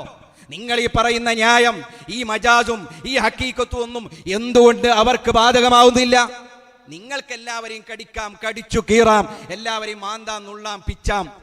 പക്ഷേ നിങ്ങളെക്കുറിച്ച് ആരും ഒന്നും പറയാൻ പറ്റൂല. അത് നടക്കൂല. ഇത് കാലത്തിന്റെ കാവ്യനീതിയാണ്. ബൈബിളിൽ മത്തായി സുവിശേഷത്തിൽ പറയുന്നുണ്ട്, നിങ്ങൾ അളക്കുന്നത് കൊണ്ട് നിങ്ങൾ അളക്കപ്പെടും, നിങ്ങൾ വിധിക്കുന്നത് കൊണ്ട് നിങ്ങൾ വിധിക്കപ്പെടും. ആ കാലത്തിന്റെ കാവ്യനീതിയാണ് ഷെയ്ഖ് റഹ്മത്തുള്ള താങ്കൾ ഇപ്പോൾ അനുഭവിച്ചുകൊണ്ടിരിക്കുന്നത്. ഇതൊക്കെ പോട്ടെ, ലോക മുസ്ലിങ്ങളെ മുഴുവൻ ആരെങ്കിലും നിങ്ങൾ വെറുതെ വിട്ടോ? ലോക മുസ്ലിങ്ങളെ മുഴുവൻ നിങ്ങൾ വഹാബികളാക്കിയില്ലേ? നോക്കൂ, നിങ്ങൾ കൃത്യമായ കണക്കുകൾ നിരത്തിക്കൊണ്ട് ലോകത്തെ മുഴുവൻ മുസ്ലിങ്ങളും വഹാബികളാണ് എന്ന് നിങ്ങൾ പറഞ്ഞില്ലേ? 80% ഹനഫി മദ്ഹബിലെ പണ്ഡിതന്മാർ വഹാബികൾ. ഹനഫികളായ 80% സാധാരണക്കാർ വഹാബികൾ. ഹംബലി മദ്ഹബിൽ 90% വഹാബികൾ. മാലിക്കി മദ്ഹബിൽ 30% വഹാബികൾ. ചെറിയൊരു ശതമാനം ആണെങ്കിലും ഷാഫി മദ്ഹബിലും വഹാബികൾ. അസ്ഹറിലെ കെട്ടിടങ്ങൾ, പഴയ കെട്ടിടങ്ങളെല്ലാം വഹാബികൾ പുതുക്കി പണിതു, പണം കൊടുത്തു. അപ്പോൾ അസ്ഹറിലെ പണ്ഡിതന്മാർ മെല്ലെ മെല്ലെ ഒരു അയഞ്ഞ നായായി. സ്വന്തം കോളേജിലെ കുട്ടികളെ അസ്ഹറിലേക്ക് പഠിക്കാൻ പറഞ്ഞയച്ചു. അവർക്ക് സ്വീകരണ യാത്രയൊക്കെ കൊടുത്തു. നോക്കൂ, നിങ്ങൾ കണക്കൊക്കെ ഉണ്ട്, പക്ഷെ കൊട്ടക്കണക്കാണെന്ന് മാത്രം. 80% ഹനഫികൾ, വഹാബികൾ, ഹനഫി പണ്ഡിതന്മാർ, സാധാരണക്കാരായ ആളുകൾ. അതുപോലെ തന്നെ മാലിക്കി മദ്ഹബിലെ, ഹംബലി മദ്ഹബിലെ, ഷാഫിഈ മദ്ഹബിലെ മൃഗീയ ഭൂരിപക്ഷം വരുന്ന ആളുകൾ വഹാബികൾ. പിന്നെ ആരാ ബാക്കിയുള്ളത്?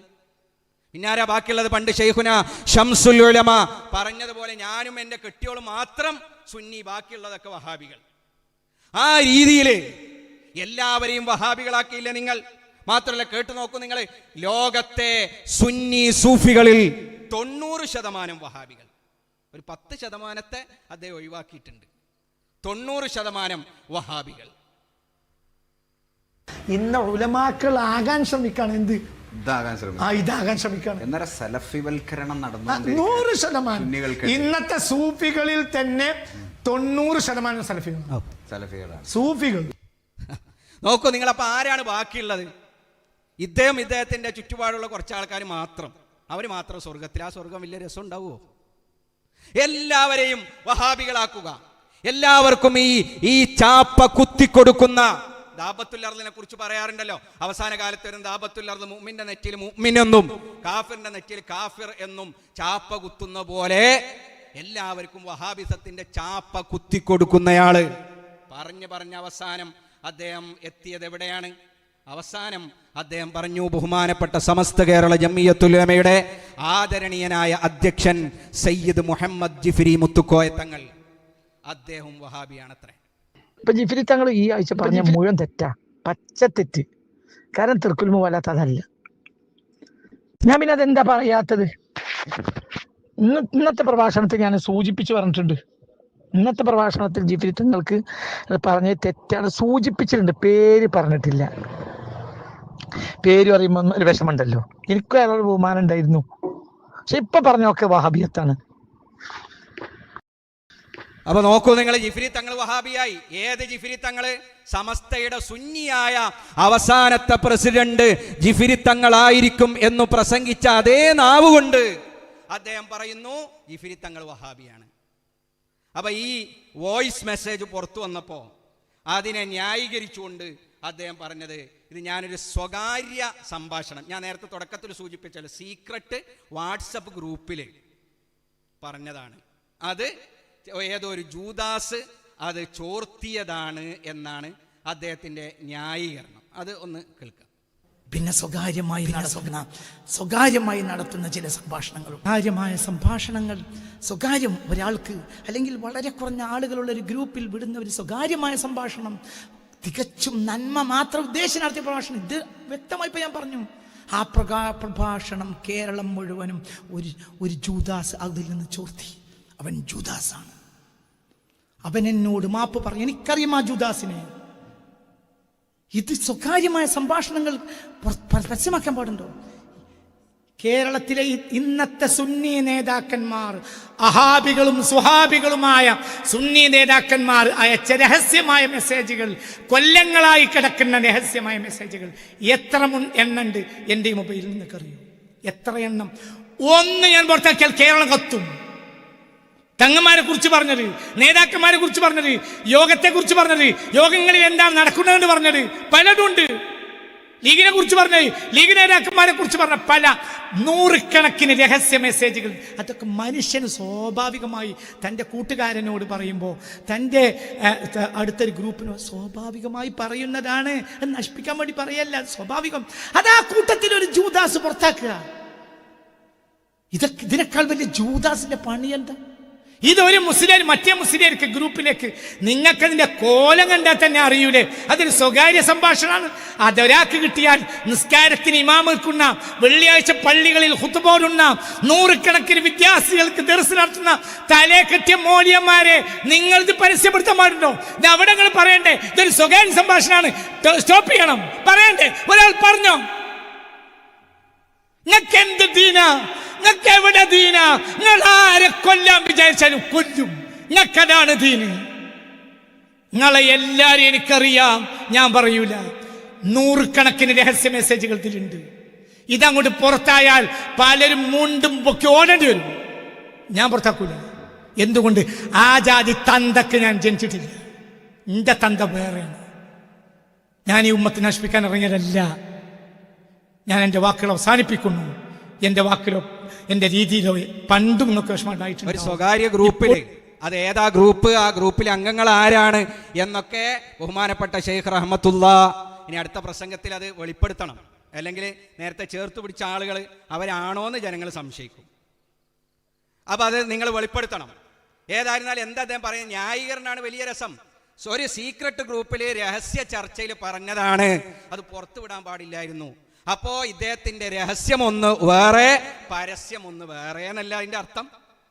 മലയാളം അറിയുന്ന ആളുകൾക്ക് മനസ്സിലാക്കാൻ കഴിയുന്ന അകത്തൊന്ന് വേറെ, പുറത്തൊന്ന് വേറെ. അതിനാണ് പച്ച മലയാളത്തിൽ നിഫാഖ് എന്ന് പറയുക. ഈ നിഫാഖാണ് ഇത്തരം ആളുകളുടെ മുഖമുദ്ര. രഹസ്യ ചർച്ചകൾ എന്ത് തോന്നിയാസവും പറയാം, എന്നിട്ട് സ്റ്റേജിൽ വന്നിട്ടോ വലിയ മഹത്വം വിളംബരപ്പെടുത്താം. ഇങ്ങനെയുള്ള ആളുകളെ ബഹുവന്യരായ നമ്മുടെ നേതാക്കളും കൂടി തിരിച്ചറിയണം എന്ന് സാന്ദർഭികമായി ഓർമ്മപ്പെടുത്തുകയാണ്. എന്നിട്ടോ എന്നാൽ ഈ ന്യായീകരണം കേട്ടാൽ ഇപ്പൊ നമുക്ക് അതിൽ നിന്ന് എന്താ മനസ്സിലാകുക, അദ്ദേഹം ആ ആരോപണം പിൻവലിച്ചിട്ടുണ്ട് എന്നാണല്ലോ, അല്ലേ? പറഞ്ഞു പോയതാണ്, സ്വകാര്യമായി പറഞ്ഞു പോയതാണ്, അത് പുറത്തെത്തിയതാണ്, അത് ഞാൻ അറിവോടുകൂടി ചെയ്തതല്ല എന്നൊക്കെ പറഞ്ഞ് അത് പണ്ട് ബൈബിളിൽ പറഞ്ഞ പോലെ കുൽപ്പ, മിയാ കുൽപ്പ, മാക്സിമ കുൽപ്പ എന്നൊക്കെ പറഞ്ഞ് മാപ്പ് അപേക്ഷിച്ചാൽ പിന്നെന്താ നമുക്ക് മനസ്സിലാക്കാൻ കഴിയുക, അത് അദ്ദേഹം പിൻവലിച്ചിട്ടുണ്ടെന്നാ. എന്നാൽ അതേ വേദിയിൽ ആ ആരോപണം അതിശക്തമായി അദ്ദേഹം വീണ്ടും ആവർത്തിക്കുകയാണ്. നോക്കൂ നിങ്ങൾ, ഞാൻ ഇന്നാലിന്ന നേതാവിനെതിരെ പറഞ്ഞല്ലോ, നേതാവിനെതിരെ പറഞ്ഞിട്ടില്ല, നേതാവിന്റെ പ്രസ്താവനക്കെതിരെയാ പറഞ്ഞത്. നേതാവിനെതിരെ പറഞ്ഞല്ലോ, നേതാവിനെതിരെ. ഞാൻ ഇന്നാലിന്ന ഈ പറയപ്പെട്ടതല്ല. ദയവായി എന്നെ കേൾക്കണം. ഇങ്ങനെ വലിയ വലിയ മഹാന്മാർ, ലോകം മുഴുവനും നോക്കിയിരിക്കുന്ന വലിയ മഹാന്മാർ തെർക്കുൽ മുവാലാത്ത് ഇതാണെന്ന് പറഞ്ഞാൽ സമൂഹം ഒറ്റയടിക്ക് തിരിയും. നമ്മുടെ മുൻഗാമികൾ 100 വർഷം കൊണ്ടുണ്ടാക്കി തീർത്ത എല്ലാ നന്മയും സുന്നി പാരമ്പര്യം ഒരൊറ്റ സ്റ്റേറ്റ്മെന്റ് കൊണ്ടില്ലാതെയോ. ഇപ്പോൾ അതിന് ന്യായീകരണം പറഞ്ഞു നടക്കുന്നവരുണ്ട്. വലിയ വാലൻ തലേ കെട്ടിട്ട പണ്ഡിതന്മാർ ഇന്നലെ വരെ തെർക്കുൽ മുവാലാത്ത് എന്നാൽ തൊടാൻ പാടില്ല, പിടിക്കാൻ പാടില്ല, കാണാൻ പാടില്ല, ചിരിക്കാൻ പാടില്ല, 100% അവരോടുള്ള ബന്ധവിച്ഛേദമാണ് തെർക്കുൽ മുവാലാത്ത് എന്ന് പറഞ്ഞിരുന്ന വാലൻ തലേ കെട്ടുള്ള പണ്ഡിതന്മാർ ഇന്നും ഇന്നലെയും വിശദീകരിച്ചിരിക്കും, മെസ്സേജ് അയച്ചിട്ടുണ്ട്. ഇല്ല, തെർക്കുൽ മുവാലാത്ത് ഇതാണ് തെറ്റല്ലേ ഈ പറഞ്ഞ, 100% തെറ്റാണ്. തെർക്കുൽ മുവാലാത്തിനെ കുറിച്ചുള്ള സ്റ്റേറ്റ്മെന്റ്, പുതിയ സ്റ്റേറ്റ്മെന്റ് 100% തെറ്റാണ്. അതൊരു നേതാവ് പറഞ്ഞാൽ ഞാൻ നേതാവിനല്ല, ആ പ്രസ്താവനക്കെതിരെ പറയാണ്. അത് വഹാബിയത്താണ്. അതെന്റെ വേദനയാണ് ഞാൻ ഈ പറയുന്നത്.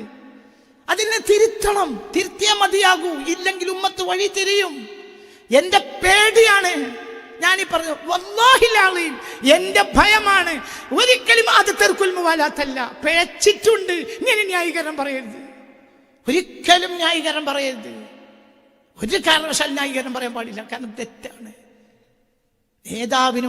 നേതാവിനും സദസ്സിൽ പൊതുജനം കേൾക്കെ ഒരു കീഴ്വായു പോകാം, ബാക്കിയുള്ളവർ മുഴുവനും ഇനി പ്ലാ പ്ലാ പ്ലാ എന്ന് ഒച്ചുണ്ടാക്കല്ലേ വേണ്ടത്. ഒരു ഏറ്റവും ചുരുങ്ങിയത് അത് കീഴ്വായുവാണെന്ന് അംഗീകരിക്കുക. ഇനി അടുത്ത സ്ഥലത്ത് ആ കീഴ്വായു പോകാതിരിക്കാൻ വേണ്ടി ഒരു ചെറിയ ഗ്യാസിന്റെ കുളികെങ്കിലും കൊടുത്തുവിടണം. ഇത്രേ പറഞ്ഞതിന് അർത്ഥമുള്ളൂ. താരി കൊച്ചാക്കല്ല, ഒരു 100% മഹാന്മാരാണ്, അവരൊക്കെ 100% മേലെയാണ്. പക്ഷെ എനിക്ക് പ്രതിഷ്ഠയില്ല, എൻ്റെ പ്രതിഷ്ഠ ദീനാണ്. എനിക്കൊരു തങ്ങളും പ്രതിഷ്ഠയില്ല. ചിലർക്ക് ചില തങ്ങൾ പ്രതിഷ്ഠയാണ്, ചിലർക്ക് ചില തങ്ങൾ പ്രതിഷ്ഠയാണ്, ചിലർക്ക് ചില മൂല്യർ പ്രതിഷ്ഠയാണ്, ചിലർക്ക് ചില മൂല്യർ പ്രതിഷ്ഠയാണ്. മലയാളക്കരയിൽ 90% സുന്നി രംഗത്ത് ഇന്ന് നടന്നുകൊണ്ടിരിക്കുന്നത് ചില ബിംബ പ്രതിഷ്ഠകൾ മാത്രമാണ്. നടന്ന് വഹാബിയാക്കിയ ആള്, ഏറ്റവും അവസാനം സമസ്ത പ്രസിഡന്റിനെ പോലും വഹാബിയാണ് എന്ന് ആരോപിച്ച ആള് ഇപ്പൊ ഏറ്റവും അവസാനം എത്തിപ്പെട്ടിരിക്കുന്നത് എവിടെയാണ്? നേരത്തെ ഇവിടെ സൂചിപ്പിക്കപ്പെട്ടല്ലോ, വഹാബികളെ തോൽപ്പിക്കുന്ന പുതിയ അപകടകരമായ ഇജ്തിഹാദുകളും ഗവേഷണങ്ങളുമായി അദ്ദേഹം രംഗപ്രവേശം ചെയ്തിരിക്കുകയാണ്. എല്ലാ ഇമാമുമാരെയും അദ്ദേഹം ചാടിക്കടക്കുകയാണ്, എല്ലാ ഇമാമുമാരെയും. നേരത്തെ അബൂബക്കർ ഫൈലി മലയമ്മ, അതുപോലെ തന്നെ നാസിർ ഫൈലിയൊക്കെ ആ വിഷയം ഇവിടെ സൂചിപ്പിക്കുകയുണ്ടായി. എല്ലാ ഇമാമുമാരെയും ചാടിക്കിടക്കുക. നമുക്കൊക്കെ ഏതാനും ദിവസങ്ങളായി നമ്മളൊക്കെ ചർച്ച ചെയ്തുകൊണ്ടിരിക്കുന്ന മഹദിയായ ആയിഷത്തു സിദ്ദീഖ റളിയല്ലാഹു അൻഹായുടെ വിവാഹപ്രായവുമായി ബന്ധപ്പെട്ടുള്ള വിഷയം വളരെ അപകടകരമായ ഒരു ഗവേഷണമാണ് സമൂഹത്തിന് മുന്നിൽ അദ്ദേഹം സമർപ്പിച്ചിട്ടുള്ളത്. എന്താണ് അദ്ദേഹം പറയുന്നതിന്റെ ആകത്തുക? ഇനി അങ്ങോട്ടൊരൽപ്പം വൈജ്ഞാനികമായ ചർച്ചയായതുകൊണ്ട് വളരെ കൃത്യമായി നമ്മൾ ഇത് മനസ്സിലാക്കണം. അപകടകരമായ ഇസ്ലാമിക സമൂഹത്തിന്റെ ചരിത്രത്തിൽ ഇന്ന് വരെ ഉയർന്നു വരാത്ത ഒരു ചർച്ച, മുസ്ലിം മുഖ്യധാരയുടെ പിന്തുണയില്ലാത്ത ഒരു ചർച്ച, ഒരു വിവാദം ഉയർത്തിക്കൊണ്ടുവന്ന് ആ വിവാദത്തെ, ആ ചർച്ചയെ ന്യായീകരിക്കുന്നതിന് വേണ്ടി ഷെയ്ഖ് റഹ്മത്തുള്ള നടത്തിയിട്ടുള്ള വൈജ്ഞാനികമായ തട്ടിപ്പുകൾ നമ്മൾ പിടികൂടുകയാണ്. തട്ടിപ്പുകൾ, അസംബന്ധങ്ങൾ, പച്ച നുണകൾ. ഇതുമായി ബന്ധപ്പെട്ട് ഇദ്ദേഹം നൽകിയിട്ടുള്ള അഭിമുഖം, അഡ്വക്കേറ്റ് സയ്യിദ് റൂമിക്ക് നൽകിയിട്ടുള്ള അഭിമുഖത്തിലും, അതിനെ തുടർന്ന് ഈ പ്രശ്നം വിവാദമായപ്പോൾ ഇവിടെ പാടൂരിൽ നടത്തിയ 2 വിശദീകരണ പ്രഭാഷണങ്ങളിലും അടിമുടി അബദ്ധങ്ങളാണ്, അടിമുടി അസംബന്ധങ്ങളാണ്, അടിമുടി അസത്യങ്ങളാണ്. ഇദ്ദേഹം തൻ്റെ മനോഹരമായ വാക്ക് ചാരുത ഉപയോഗിച്ച് അവതരിപ്പിക്കുന്ന കാര്യങ്ങളിൽ എന്തെങ്കിലുമൊക്കെ ഉണ്ട് എന്ന് കരുതി വഞ്ചിതരായിട്ടുള്ള ആളുകളുണ്ടെങ്കിൽ വളരെ കൃത്യമായി മനസ്സിലാക്കിക്കോ, നിറയെ അബദ്ധങ്ങളാണ്, നിറയെ അസംബന്ധങ്ങളാണ്. എന്താണ് ഇദ്ദേഹം കേരളത്തോട് പുതുതായി പറയാൻ ആഗ്രഹിക്കുന്ന ആ ഗവേഷണം? അത് ആദ്യം അദ്ദേഹം ഒന്ന് പറയട്ടെ. പിന്നെ പൊതുവെ അറബികൾക്ക് സ്വഭാവവുമില്ല. അതാണ് സത്യത്തിൽ ആയിഷ ബിയുടെ വിവാഹപ്രായ കാര്യത്തിലൊക്കെ സംഭവിച്ചിട്ടുള്ളത്. ഹബീബ റസൂലുള്ളാഹി സ്വല്ലല്ലാഹു അലൈഹി വസല്ലം തങ്ങൾ കല്യാണം കഴിക്കുന്ന സമയത്ത് ആയിഷ ബിവിക്ക് 18 മുകളിലല്ലാതെ പ്രായം ഉണ്ടാവില്ല. 18 അഭിപ്രായപ്പെട്ടവരുണ്ട്, 19 ഉണ്ട്, 20 ഉണ്ട്, 21, 22 അങ്ങനെയൊക്കെ അഭിപ്രായപ്പെട്ട ചരിത്ര പണ്ഡിതന്മാർ ലോകത്ത് കഴിഞ്ഞു പോയിട്ടുണ്ട്. അപ്പൊ 9-ാം വയസ്സോ അത് അറബികൾക്ക് വന്ന അബദ്ധാണ്, അല്ലെങ്കിൽ 19-ലെ 1 പോയതായിരിക്കാം. അഷറ എന്ന് പറഞ്ഞിടത്ത് ചിലപ്പോൾ വേണമെങ്കിൽ അഷറ പോയിട്ടുണ്ടാവാം, അങ്ങനെ വരാം.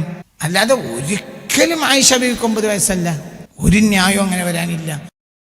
നിങ്ങൾ എത്ര ഉറപ്പോടുകൂടിയാണ്, എത്ര തീർച്ചപ്പെടുത്തിയാണ് അദ്ദേഹം പറയുന്നത് 19-ൽ 1 പോയി എന്ന്?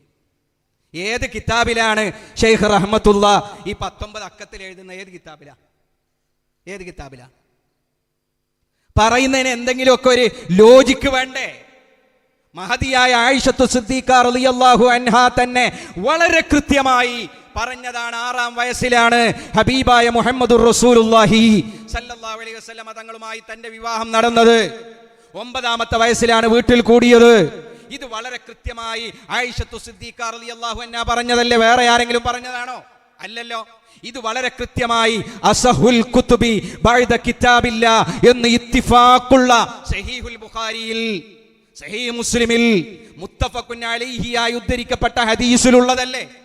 ഇസ്ലാമിക ലോകം ഇതുവരെ ഐകകണ്ഠേനായെന്ന് പറയാവുന്ന രീതിയിൽ വിശ്വസിച്ചു വന്ന കാര്യത്തിനെതിരായി ഒരു പുതിയ ഒരാശയം, ഒരു പുതിയൊരു ചർച്ച ഇദ്ദേഹം അവതരിപ്പിക്കുകയാണ്.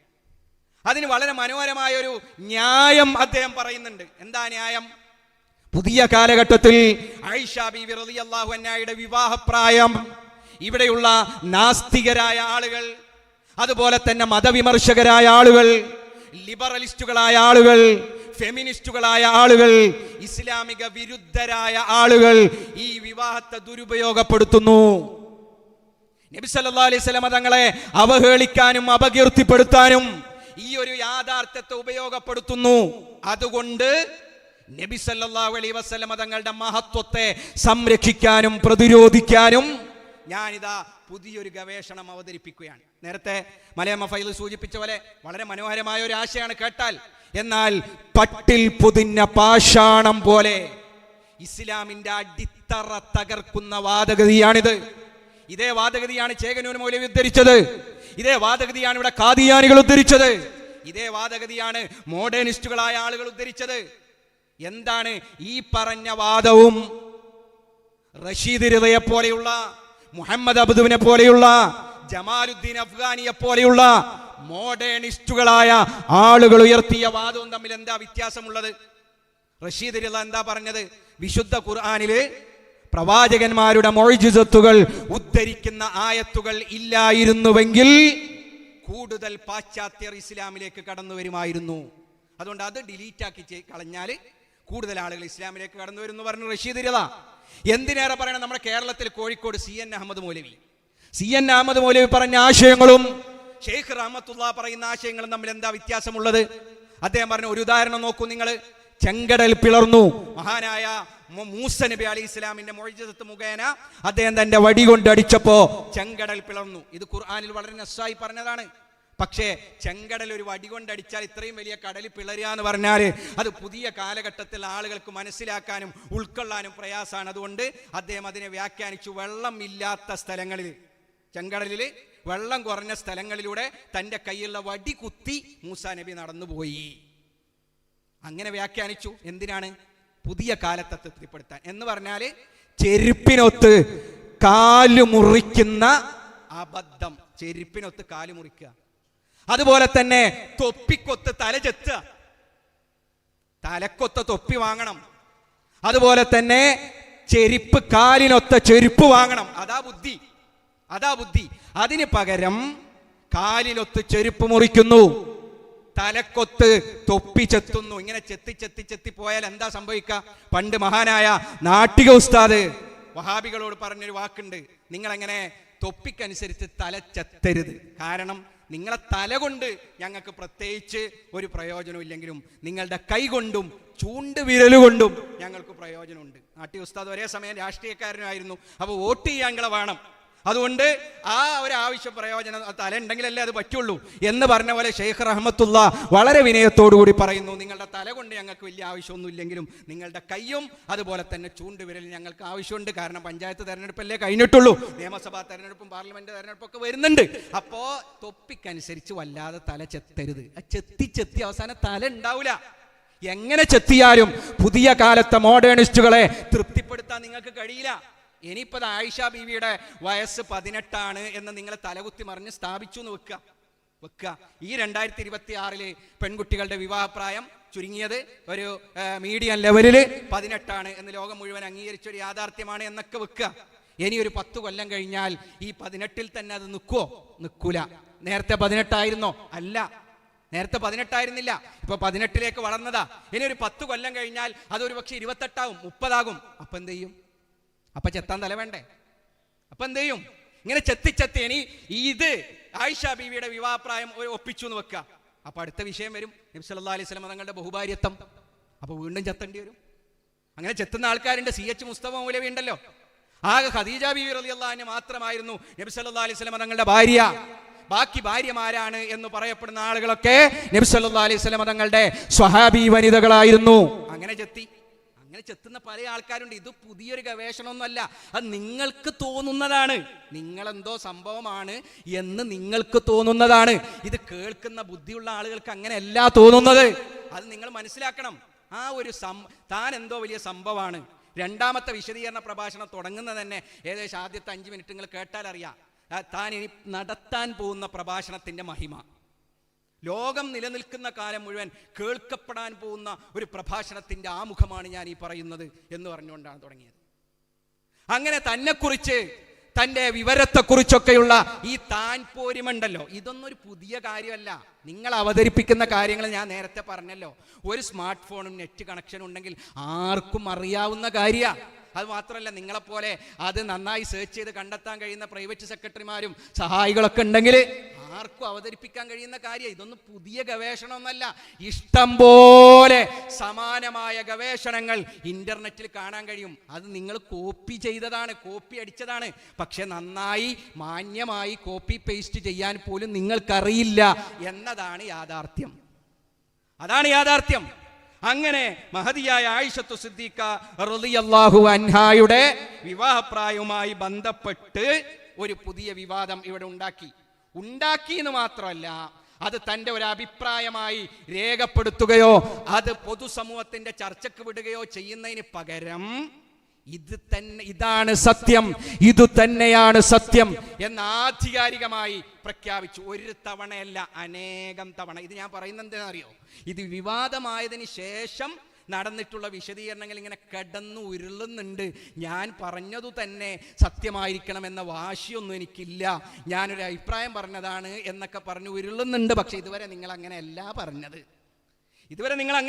ഒന്നുകൂടി കേട്ടു നോക്കൂ. അദ്ദേഹം വളരെ ആധികാരികമായി, വളരെ ഗണ്ണിതമായി പറയുന്നത് നിങ്ങളൊന്ന് നോക്കൂ. ഇമാം നവവി അടക്കം, ഇമാം സുബ്കി അടക്കം, ഇമാം തിബരി അടക്കം, തിബരിയുടെ വീക്ഷണ പ്രകാരം എന്താണെങ്കിലും 13ന്റെ മുകളിലാണ് പ്രായം. 18 അഭിപ്രായപ്പെട്ട ധാരാളം ഇമാം നവവി ഇദ്ദേഹത്തിന്റെ ഇതേ ആശയക്കാരനാണ് എന്നാണ് പറയുന്നത്. ഏത് ഇമാം നവവി? ഇമാം നവവി റഹ്മത്തുള്ളാഹി അലൈഹിയുടെ ശർഹ് മുസ്ലിം എടുത്ത് നിങ്ങൾ പരിശോധിച്ചോ. ശർഹ് മുസ്ലിം, ഇമാം മുസ്ലിമിന് എഴുതിയിട്ടുള്ള വ്യാഖ്യാനം ബാബു തസ്വീജിൽ അബി അൽ ബിക്റ സഗീറ എന്ന ഹെഡിങ്ങിൽ, എന്ന ബാബിൽ മഹാനായ ഇമാം മുസ്ലിം റഹ്മത്തുള്ളാഹി അലൈഹി ഈ ഹദീസ് 6-ാം വയസ്സിലാണ് തന്റെ വിവാഹം നടന്നത്, 9-ാം വയസ്സിലാണ് വീട്ടിൽ കൂടിയത് എന്ന് പറയുന്ന ഹദീസ് മഹാനായ മുസ്ലിം റഹ്മഹുല്ലാ തന്റെ സഹീഹിൽ ഉദ്ധരിക്കുമ്പോൾ അതിന് വ്യാഖ്യാനം നൽകിക്കൊണ്ട് മഹാനായ ഇമാം നവവി റഹ്മത്തുള്ളാഹി പറഞ്ഞത് എന്താണ്? അദ്ദേഹം വളരെ കൃത്യമായി പറഞ്ഞു, ഹാദാ സ്വരീഹുൻ ഫീ ജവാസി തസ്വീജിൽ അബി അസ്സഗീറത ബിഗൈരി ഇദ്നിഹാ. ഈ ഹദീസിൽ നിന്ന് വളരെ വ്യക്തമായി മനസ്സിലാക്കാൻ കഴിയും, ഒരു പിതാവ് ചെറിയ പെൺകുട്ടിയെ അവളുടെ സമ്മതമില്ലാതെ തന്നെ പിതാവിന് വിവാഹം കഴിച്ചു കൊടുക്കൽ അനുവദനീയമാണ് എന്ന് ഈ ഹദീസിൽ നിന്ന് മനസ്സിലാക്കാൻ കഴിയും. തീർന്നില്ല, വഅജ്മഅൽ മുസ്ലിമൂന, മുസ്ലിങ്ങൾക്കിടയിൽ ഏകകണ്ഠമായ അഭിപ്രായമാണുള്ളത്. വഅജ്മഅൽ മുസ്ലിമൂന, മുസ്ലിങ്ങൾക്കിടയിൽ ഇജ്മാ ആണുള്ളത്. അലാ ജവാസി തസ്വീജിഹി ഇബ്നതഹുൽ ബിക്റ സഗീറ ലിഹാദൽ ഹദീസി. പിതാവിന് തന്റെ ചെറിയ കുട്ടിയെ ഒരു പുരുഷന് കല്യാണം കഴിച്ചു കൊടുക്കൽ അവളുടെ അനുവാദമില്ലെങ്കിലും കല്യാണം കഴിച്ചു കൊടുക്കൽ അനുവദനീയമാണ് എന്ന കാര്യത്തിൽ മുസ്ലിം ലോകത്ത് ഇജ്മാ ഉണ്ട്, ഏകോപിതമായ അഭിപ്രായമുണ്ട്. ലിഹാദൽ ഹദീസ്, ഈ ഹദീസിന്റെ പശ്ചാത്തലത്തിൽ ഇതാണ് ഇമാം നവവി റളിയല്ലാഹു അൻഹുവിന്റെ കാഴ്ചപ്പാട്. എന്നിട്ട് ഇദ്ദേഹം എന്താണ് പറയുന്നത്? ഇമാം നവവി എന്റെ അതേ കാഴ്ചപ്പാടുകാരനാ. മാത്രമല്ല ഇദ്ദേഹം പുട്ടിൽ തേങ്ങ ഇടുന്ന പോലെ പറയുന്നുണ്ട്, ഇത് കേവലം ഒരു താരീഖിയായ ചരിത്രപരമായ ഒരു വിഷയമല്ലേ, ഫിഖ്ഹിലെ ഇസ്ലാമിക ശരീഅത്തിലെ ഏതെങ്കിലും നിയമങ്ങളെ ബാധിക്കുന്ന വിഷയമല്ലല്ലോ. അതുകൊണ്ട് ഇതിൽ ഗവേഷണം നടത്തുന്നതിനോ വ്യത്യസ്തമായ അഭിപ്രായം പ്രകടനങ്ങൾ നടത്തുന്നതിനോ പ്രശ്നമില്ല. എന്നാൽ ഇമാം നവവി റളിയല്ലാഹു അൻഹു പറയുന്നത് എന്താണ്? ഒരു പിതാവിന് തൻ്റെ ചെറിയ പെൺകുട്ടിയെ അവളുടെ അനുവാദമില്ലാതെ തന്നെ വിവാഹം കഴിച്ചു കൊടുക്കൽ അനുവദനീയമാണ് എന്ന ഇസ്ലാമിക ശരീഅത്തിലെ നിയമത്തിന്റെ തെളിവെന്താ? ലിഹാദൽ ഹദീസ്. നിങ്ങൾ നിഷ്കരുണം തള്ളിയിട്ടുള്ള ഈ ഹദീസ് ഉണ്ടല്ലോ, ആ ഹദീസ. അപ്പൊ ആ വാദവും പൊളിഞ്ഞു. ഇമാം നവവി റഹ്മത്തുള്ളാഹി അലൈഹി നിങ്ങളുടെ കൂടെ ഇല്ല. പിന്നെ ആരെ പറഞ്ഞത്? ഇമാം ത്വബരി. ഇമാം ത്വബരി. എന്നാൽ ഇമാം ത്വബരി പറയുന്ന എന്താ? പച്ചനൊണ. മഹാന്മാരായ ഇമാമുമാരുടെ പേരിൽ പറയുന്നു. ഇമാം ത്വബരി പറയുന്നു, വലാ ഖിലാഫ ബൈന ജമീഇ അഹ്ലിൽ ഇൽമി ബിസീറത്തി റസൂലില്ലാഹി സ്വല്ലല്ലാഹു അലൈഹി വസല്ലം അന്ന റസൂലല്ലാഹി സ്വല്ലല്ലാഹു അലൈഹി വസല്ലം ബനാ ബിസൗദത ഖബ്ല ആയിഷ സുമ്മ അന്ന റസൂലല്ലാഹി സ്വല്ലല്ലാഹു അലൈഹി വസല്ലം ബഅദമാ ഖദിമൽ മദീനത വഹിയ യൗമ ബനാ ബിഹാ ഇബ്നതു 9 സിനീൻ. ആരാ പറയുന്നത്? ഇമാം ത്വബരി റളിയല്ലാഹു അൻഹു പച്ച മലയാളം പോലെയല്ലേ പറയുന്നത്. വീട്ടിൽ കൂടുന്ന സമയത്ത് ആയിഷ ബീവിക്ക് എത്ര വയസ്സ്? 9 വയസ്സ്. കല്യാണം കഴിക്കുമ്പോ എത്ര വയസ്സ്? 6 വയസ്സ്. ആരാ പറയുന്നത്? ഇമാം ത്വബരി. എന്നിട്ട് ഇദ്ദേഹം പറയുന്നു, ഇമാം നവവി, ഇമാം ത്വബരി, ഇമാം സുബ്കി എല്ലാവരും എൻ്റെ അതേ കാഴ്ചപ്പാടും എൻ്റെ നിലപാടുമുള്ള ആളുകളാണ്. പച്ചനൊണ, വൈജ്ഞാനികമായ തട്ടിപ്പ്. ഇതാണ് ഞാൻ നേരത്തെ സൂചിപ്പിച്ചത്. തുടർന്ന് പറയട്ടെ. പ്രായം ഇമാം നവവി അടക്കം 18 അഭിപ്രായപ്പെട്ട ധാരാളം ചരിത്ര പണ്ഡിതന്മാരുണ്ട്. 21 23 അഭിപ്രായപ്പെട്ടവരുണ്ട്.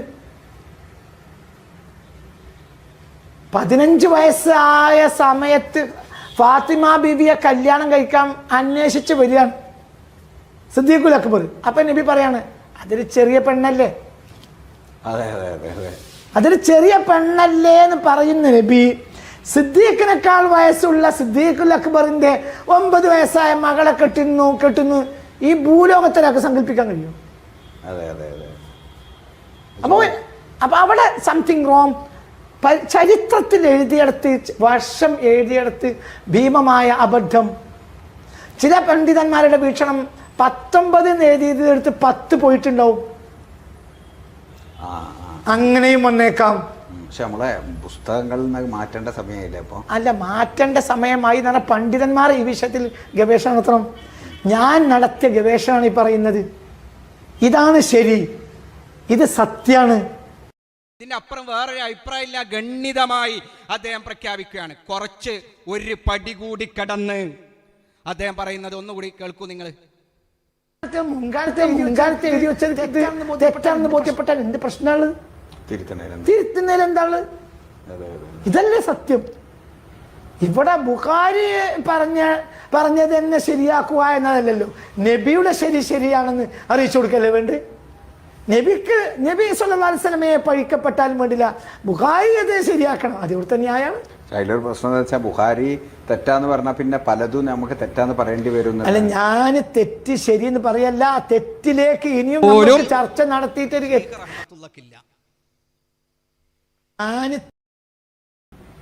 ഷംസുല്ലമ അല്ലെങ്കിൽ ബുഖാരി അല്ലെങ്കിൽ മഖ്ദൂം ഒരു കാര്യം പറഞ്ഞാൽ തെറ്റാവുന്നതിന് എന്താ പ്രശ്നം? മഖ്ദൂം നബിയാണോ? മഖ്ദൂം നബി അല്ലല്ലോ. പിന്നെ എന്താ പറയാ, വരക്കൽ മുല്ലക്കോയ തങ്ങൾ ഒരു കാര്യം പറഞ്ഞത് തെറ്റായാൽ എന്താ പ്രശ്നം? വരക്കൽ മുല്ലക്കോയ തങ്ങൾ എന്നൊരു 1,24,001 നബി ഉണ്ടോ? അതില്ലല്ലോ. അവർക്കൊക്കെ തെറ്റ് പറ്റാലോ. ഷാഫി ഇമാം പറഞ്ഞതിൽ ഒന്ന് തെറ്റായിരുന്നു എന്ന് പറഞ്ഞാൽ എന്താ പ്രശ്നം? എന്താ പ്രശ്നം? എന്താണ്? നബിയല്ലല്ലോ. ഫീകുൽ ഇമാം മാലിക്കിന്റെ ഒരു വാക്കുണ്ട്, ഫീകുല്ലി ഖൗലിൻ മഖ്ബൂലുൻ വമർദൂദുൻ ഇല്ലാ ഖൗലു സ്വാഹിബി ഹാദൽ ഖബർ. മുത്ത റസൂലുള്ളാഹിന്റെ ഖബറിന്റെ അരികിൽ നിന്നിട്ട് ഈ വാക്ക് പറയുന്നത്.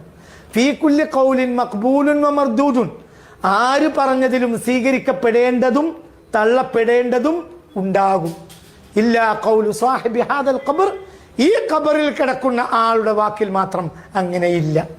തള്ളപ്പെടേണ്ടതില്ല, സ്വീകരിക്കപ്പെടേണ്ടതേ ഉള്ളൂ. അപ്പൊ ആത്യന്തികമായി സിദ്ദീഖുൽ അക്ബർ പേച്ചത് ഇസ്ലാമിക ചരിത്രത്തിലുണ്ടല്ലോ. സിദ്ദീഖുൽ അക്ബർ ഖുർആനെ പുസ്തകത്തിലാക്കരുത് എന്ന വാശിക്കാരനായിരുന്നു. ഉമർ പറഞ്ഞു നിർബന്ധമായും ആക്കണം. പിന്നീട് സിദ്ദീഖിന് ബോധ്യപ്പെട്ടു. അപ്പോൾ സിദ്ദീഖ് പറഞ്ഞു പേച്ചു പോയി. സിദ്ദീഖിന് പേച്ചിട്ട് പിന്നെ ഇപ്പോഴത്തെ മദ്രസ ബുക്കിൽ പേക്കുന്നതിന് എന്താ പ്രശ്നം? എന്ത് പ്രശ്നം? തിരുത്തുന്നിടത്ത് നമുക്ക് നന്മയുള്ളൂ. എന്തുകൊണ്ട്? നമ്മൾ ധരിച്ചതിന് അപ്പുറത്തേരുന്ന സത്യം. ഇതാണ് വസ്തുത. എന്താ പ്രശ്നമുള്ള? ഒന്നല്ലല്ലോ. ഒന്നിരിക്കൽ വിവാഹപ്രായം വിദ്യാർത്ഥികളാണോ? അല്ല മുത്തയുടെ അങ്ങാടിയിൽ ഷെയ്ഖ് റഹ്മത്തുള്ളയുടെ തോളിൽ കൈയിട്ട് നടക്കുന്ന സുഹൃത്തുക്കളാണോ?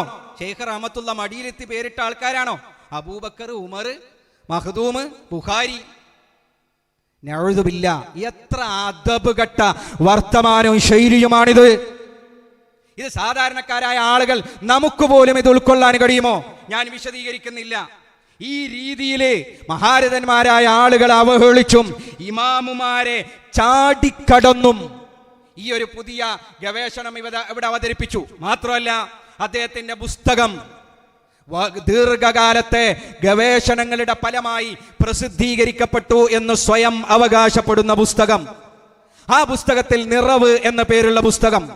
ആ പുസ്തകത്തിൽ വളരെ ഗുരുതരമായ പരാമർശങ്ങൾ ഇദ്ദേഹം നടത്തുന്നു. നോക്കൂ നിങ്ങൾ. ആയിഷ ബിൻത് അബീ ബക്കർ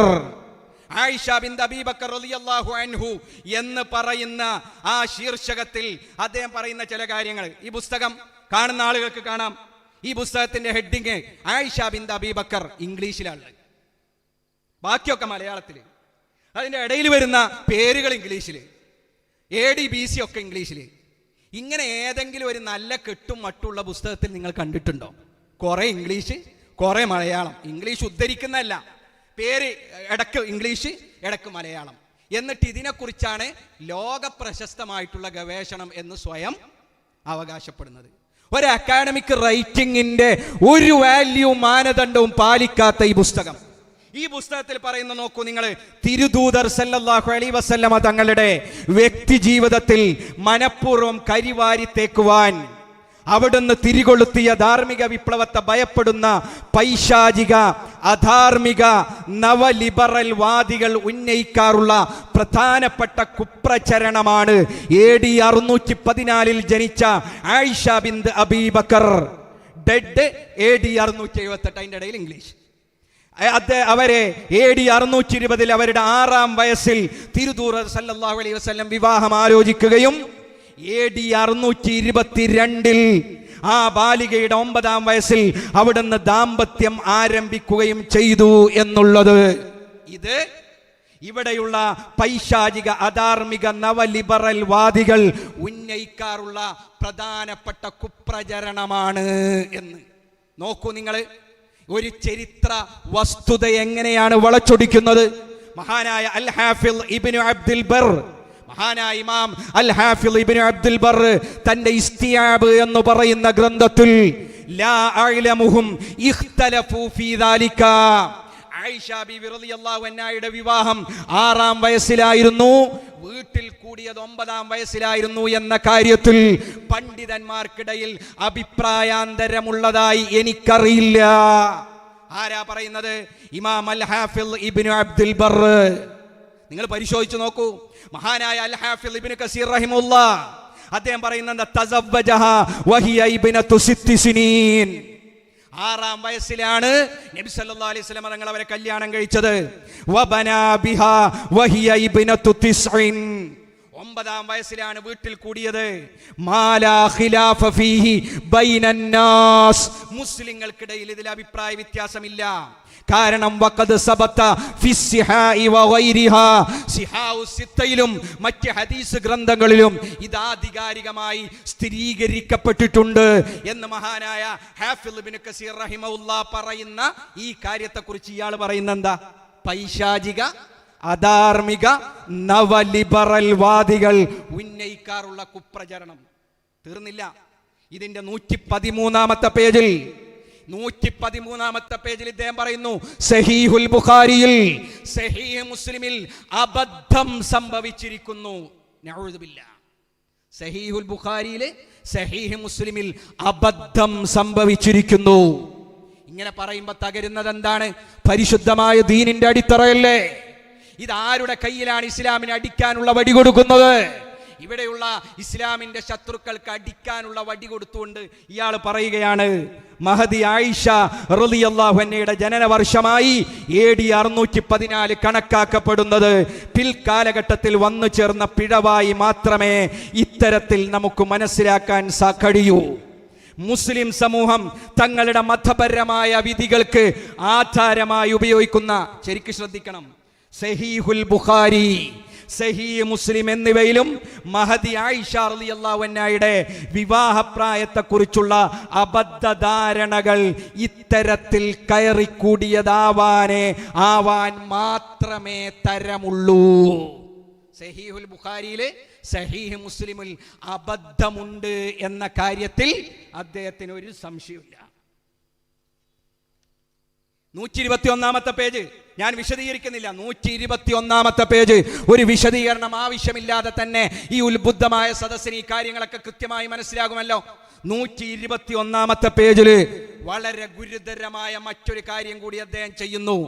ഇമാം ബുഖാരിയുടെ വിവിധ ഹദീസുകളുടെ സനദിലുള്ള ഇമാം ബുഖാരിയുടെ റിജാലുകളിൽപ്പെട്ട മഹാനായ ഹിഷാം ബിൻ ഉർവ, മഹാനായ ഹിഷാം ബിൻ ഉർവത്ത് ബിൻ സുബൈർ ബിൻ അൽ അവ്വാം റളിയല്ലാഹു അൻഹു എന്ന് പറഞ്ഞാൽ മഹാനായ സുബൈർ ബിൻ അൽ അവ്വാമിന്റെയും മഹദിയായ അസ്മാ ബീബി റളിയല്ലാഹു അൻഹയുടെയും മകനായിട്ടുള്ള ഉർവ റളിയല്ലാഹു അൻഹുവിന്റെ മകൻ ഹിഷാം റളിയല്ലാഹു അൻഹു 6 വയസ്സ് 9 വയസ്സിന്റെ ഹദീസ് ഉദ്ധരിച്ച ആളാണ് മഹാനായ ഹിഷാം റളിയല്ലാഹു അൻഹു. അപ്പൊ ഈ ഹദീസ് തള്ളാൻ മഹാനായ ഹിഷാം റളിയല്ലാഹു അൻഹുവിനെ കുറിച്ച് ഇദ്ദേഹം ഗുരുതരമായ ഒരു ആരോപണം ഉന്നയിക്കുന്നു.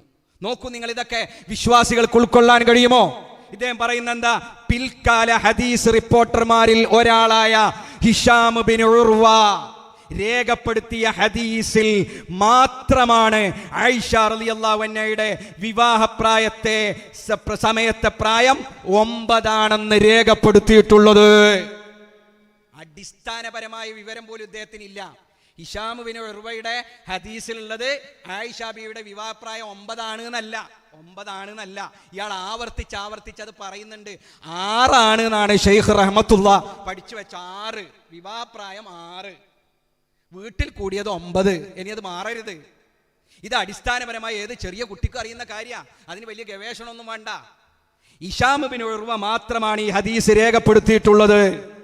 പ്രസ്തുത വിവാഹത്തിന് 1.25 നൂറ്റാണ്ടിലധികം കാലത്തിന് ശേഷം അറേബ്യയിൽ നിന്ന് 100 കണക്കിന് കിലോമീറ്ററുകൾക്കപ്പുറം ഇറാഖിൽ തന്റെ വാർദ്ധക്യകാലത്ത് ചിന്തയും ഓർമ്മശക്തിയും ദുർബലമായി ജീവിച്ചിരിക്കുമ്പോഴാണ് ഹിശാം ബിൻ ഉർവ ഈ ഹദീസ് റിപ്പോർട്ട് ചെയ്യുകയോ രേഖപ്പെടുത്തുകയോ ചെയ്യുന്നത്. ഇനി പറയുന്നത് കേൾക്കണം. ഇതുകൊണ്ടു തന്നെ അതീവ ദുർബലമായ ഒന്നായാണ് ഈ ഹദീസിനെ മുസ്ലിം പൊതുസമൂഹം ഇക്കാലഘട്ടത്തിലുടനീളം കണക്കാക്കിയത്. ലഈഫാണ് എന്നല്ല, അൽഅഫാണ്. സഹീഹുൽ ബുഖാരിയിൽ ഉദ്ധരിച്ചിട്ടുള്ള ഒരു ഹദീസ് ലഈഫാണ് എന്നല്ല, അൽഅഫാണ്, അതീവ ദുർബലം. ഇതേ ആള് ഇക്കഴിഞ്ഞ ആഴ്ച നടന്ന പ്രസംഗത്തിൽ പറയുന്നുണ്ട്, ഞാൻ സഹീഹുൽ ബുഖാരിയെ തള്ളിയിട്ടില്ല, സഹീഹുൽ ബുഖാരിയിൽ ഏതെങ്കിലും ഹദീസ് ലഈഫാണ് എന്ന് പറഞ്ഞിട്ടില്ല, അത് സഹിയല്ല എന്ന് പറഞ്ഞിട്ടില്ല. ഇൻഷാ അല്ലാഹ് സമയമുണ്ടെങ്കിൽ കേൾപ്പിക്കാം. എന്നാൽ ഇതിൽ പറയുന്നത് അതീവ ദുർബലമാണ്. എത്ര ഗുരുതരമായ പരാമർശമാണിത്. മാത്രമല്ല പച്ചക്കളവ്, കല്ലുവെച്ച നുണ എന്ന് പറഞ്ഞാൽ കുറഞ്ഞു പോകും. ചുരുങ്ങിയത് പാറ വെച്ച നുണ എന്നെങ്കിലും പറയണം. ആരെക്കുറിച്ച്? സഹീഹുൽ ബുഖാരിയെ കുറിച്ച്, ഇമാം ബുഖാരിയെ കുറിച്ച്. ആ ഇമാം ബുഖാരിയുടെ റിജാലുകളിൽപ്പെട്ട മഹാനായ ഹിശാം ബിൻ ഉർവയെ കുറിച്ച് ആധികാരികമായി മുസ്ലിം ലോകം അംഗീകരിക്കുന്ന ഒരു ഹദീസിനെ കുറിച്ച് ഇദ്ദേഹം പറഞ്ഞെന്താ? ആകെ ഈ ഹദീസ് റിപ്പോർട്ട് ചെയ്തത് ഹിശാം ബിൻ ഉർവ മാത്രമാണ്. ഷെയ്ഖ് റഹ്മത്തുള്ള, നിങ്ങൾ പറഞ്ഞത് നുണയാണ്. മഹാനായ ഹിശാം ബിൻ ഉർവ റഹ്മത്തുള്ളാഹി അലൈഹി മാത്രമല്ല ഈ ഹദീസ് റിപ്പോർട്ട് ചെയ്തിട്ടുള്ളത്. വളരെ പ്രശസ്തവും അസഹ്യമായ ഒരു റിവായത്ത് സനദ്. മഹാനായ ഹിശാം ബിൻ ഉർവ, ഹിശാം റളിയല്ലാഹു അൻഹു തന്റെ പിതാവ് ഉർവ റളിയല്ലാഹു അൻഹു അദ്ദേഹം മഹദിയായ ആയിഷ ബീവിയിൽ നിന്ന് ഉദ്ധരിക്കുന്ന സനദാണ് ഏറ്റവും പ്രശസ്തമായ സനദ്. ഇതാണ് ഏറ്റവും അസഹായ സനദ്. കാരണം എന്താ? ആയിഷ ബീവിയും ഉർവ റളിയല്ലാഹു അൻഹു തമ്മിലുള്ള ബന്ധം എന്താണ്? ആയിഷ ബീവിയുടെ മൂത്ത സഹോദരി അസ്മാ ബീവി റളിയല്ലാഹു അൻഹ. ഇതൊക്കെ നമ്മൾ പഠിക്കണം. അറബിയിൽ നിന്ന് വലത്തു നിന്ന് ഇടത്തോട്ട് എഴുതിയത് എന്തെങ്കിലുമൊക്കെ വായിച്ച് ആധികാരികമായി പറയുമ്പോൾ അത് തന്നെയാണ് ശരിയെന്ന് ധരിച്ചു വശായിട്ടുള്ള ആരെങ്കിലുമൊക്കെ ഉണ്ടെങ്കിൽ, ഇതാണ് കാലഘട്ടത്തിന്റെ മഹ്ദി എന്ന് വിശ്വസിക്കുന്ന പാവങ്ങളും സാധുക്കളും ആയിട്ടുള്ള ആളുകൾ ഉണ്ടെങ്കിൽ അവരിത് മനസ്സിലാക്കണം. ഹിശാം ബിൻ ഉർവ ആരാ? എന്തുകൊണ്ടാ യാഥാർത്ഥ്യം കാസിമി മറച്ചു വെച്ചു? ഹിശാം ബിൻ ഉർവ സാധാരണ ഒരു ഹദീസിന്റെ റാവിയല്ല. ആരാണ് ഉർവ റളിയല്ലാഹു അൻഹു? ഉർവ റളിയല്ലാഹു അൻഹു മഹാനായ സുബൈർ ബിൻ അൽ-അവ്വാം റളിയല്ലാഹു അൻഹുവിന്റെ മകനാ. സുബൈർ ബിൻ അൽ-അവ്വാം റളിയല്ലാഹു അൻഹു ആരാ? അസ്മാ ബീവി റളിയല്ലാഹു അൻഹയുടെ ഭർത്താവാണ്. അസ്മാ ബീവി റളിയല്ലാഹു അൻഹയുടെയും സുബൈർ ബിൻ അൽ-അവ്വാം റളിയല്ലാഹു അൻഹുവിന്റെയും മകനാണ് ഉർവ റളിയല്ലാഹു അൻഹു. എന്ന് പറഞ്ഞാൽ ഉർവ റളിയല്ലാഹുവിന്റെ ഇളയമ എന്നല്ലേ ഇവിടെ പറയാം അല്ലേ? ഇളയമയാണ് ആയിഷ ബീവി. അതെന്തുകൊണ്ട്? ഉർവ റളിയല്ലാഹുവിന്റെ മകനാണ് ഹിശാം റഹ്മത്തുള്ളാഹി അലൈഹി. എന്തുകൊണ്ട് ഈ യാഥാർത്ഥ്യം കാസിമി മറച്ചു വെച്ചു?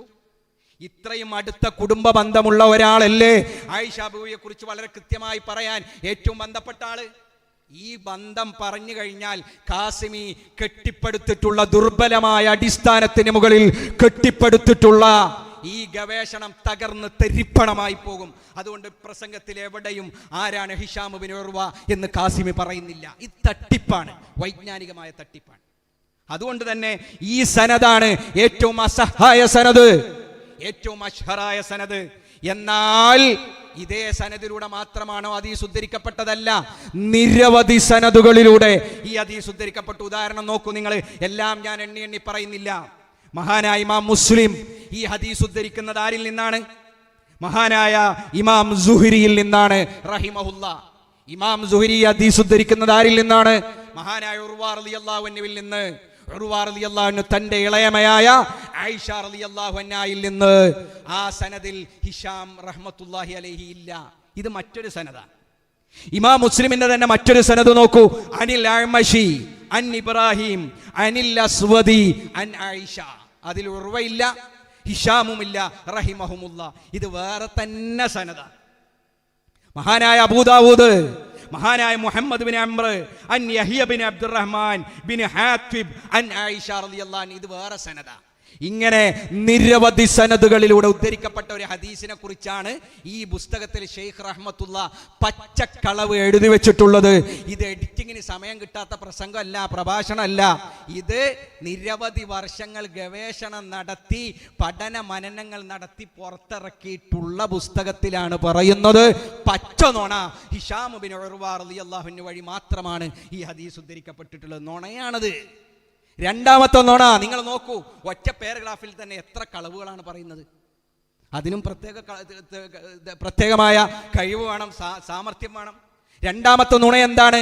ഹിഷാം ഇബ്നു ഉർവ തന്റെ അവസാന കാലത്ത് റളിയല്ലാഹു അൻഹു ഓർമ്മശക്തിയും ബുദ്ധിയൊക്കെ നശിച്ചതിന് ശേഷം ഇറാഖിൽ താമസിക്കുമ്പോഴാണ് ഈ ഹദീസ് ഉദ്ധരിക്കുന്നത്.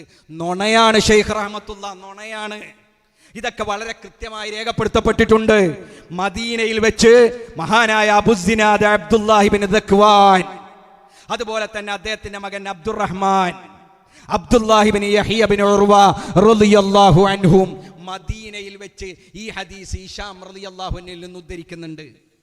മക്കയിൽ വെച്ച് സുഫിയാൻ ഇബ്നു ഉയൈന റഹിമഹുല്ലാഹ് ഈ ഹദീസ് ഹിഷാം റളിയല്ലാഹു അൻഹുവിൽ നിന്ന് ഉദ്ധരിക്കുന്നുണ്ട്. എന്നിട്ട് കാസിമി പറയുന്നതോ? കാസിമ പറയുന്ന എന്താ? ഈ ഹദീസ് ആകെ ഒറ്റ വഴിയിലൂടെയാണ് ഉദ്ധരിക്കപ്പെട്ടിട്ടുള്ളത്. ഇത് നുണയല്ലേ? ഇത് കളവല്ലേ? അങ്ങനെ ഇത്ര ഉറപ്പിച്ച് എല്ലാം ചാടിക്കടന്ന് തൻ്റെ ഗവേഷണം അവതരിപ്പിച്ച കാസിമി അത് കഴിഞ്ഞ് അതൊക്കെ വിവാദമായതിനു ശേഷം ഇവിടെ നടത്തിയിട്ടുള്ള ഒന്നാമത്തെ വിശദീകരണം, ആ ഒന്നാമത്തെ വിശദീകരണത്തിൽ അദ്ദേഹം നേരെ മലക്കം മറിഞ്ഞ് ഞാൻ വളരെ പെട്ടെന്ന് ഓടിച്ചു പോയി അവസാനിപ്പിക്കുകയാണ്. ഇതിൽ യാതൊരു അഭിപ്രായ വ്യത്യാസമില്ല.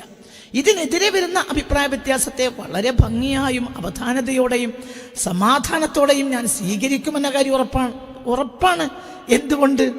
എന്നെ സംബന്ധിച്ചിടത്തോളം ഞാൻ തന്നെ പറഞ്ഞത് തന്നെ അംഗീകരിക്കപ്പെടണം എന്ന വാശിയൊന്നുമില്ല. അങ്ങനെ എവിടെയെങ്കിലും നിങ്ങൾക്ക് തോന്നിയിട്ടുണ്ടെങ്കിൽ അത് സംഭവിച്ചു പോയ പെശകാണ്. അങ്ങനെയില്ല. ഞാൻ പറഞ്ഞത് തന്നെ അംഗീകരിക്കപ്പെടണം എന്നൊരു വാശിയില്ല. എവിടെയെങ്കിലും എഴുത്തിലോ കുത്തിലോ വാക്കിലോ അങ്ങനെ തോന്നിപ്പോയിട്ടുണ്ടെങ്കിൽ അതെൻ്റെ ഭാഗത്തുള്ള അബദ്ധമാണെന്ന് 100% ഞാനിവിടെ അംഗീകരിക്കുകയും പരസ്യമായി സമൂഹത്തിൻ്റെ മുന്നിൽ വ്യക്തമായി വ്യക്തമാക്കുകയും ചെയ്യും.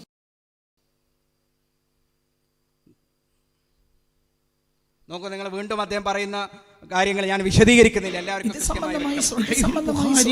ബുഖാരിയിൽ വന്ന റിപ്പോർട്ട് ഇങ്ങനെയാണ്: حدثنا معلى ابن أسد حدثنا وهيب عن هشام بن عروة عن أبيه عن عائشة رضي الله عنها أن النبي صلى الله عليه وسلم تزوجها وهي بنت 6 سنين وبنى بها وهي بنت 9 سنين.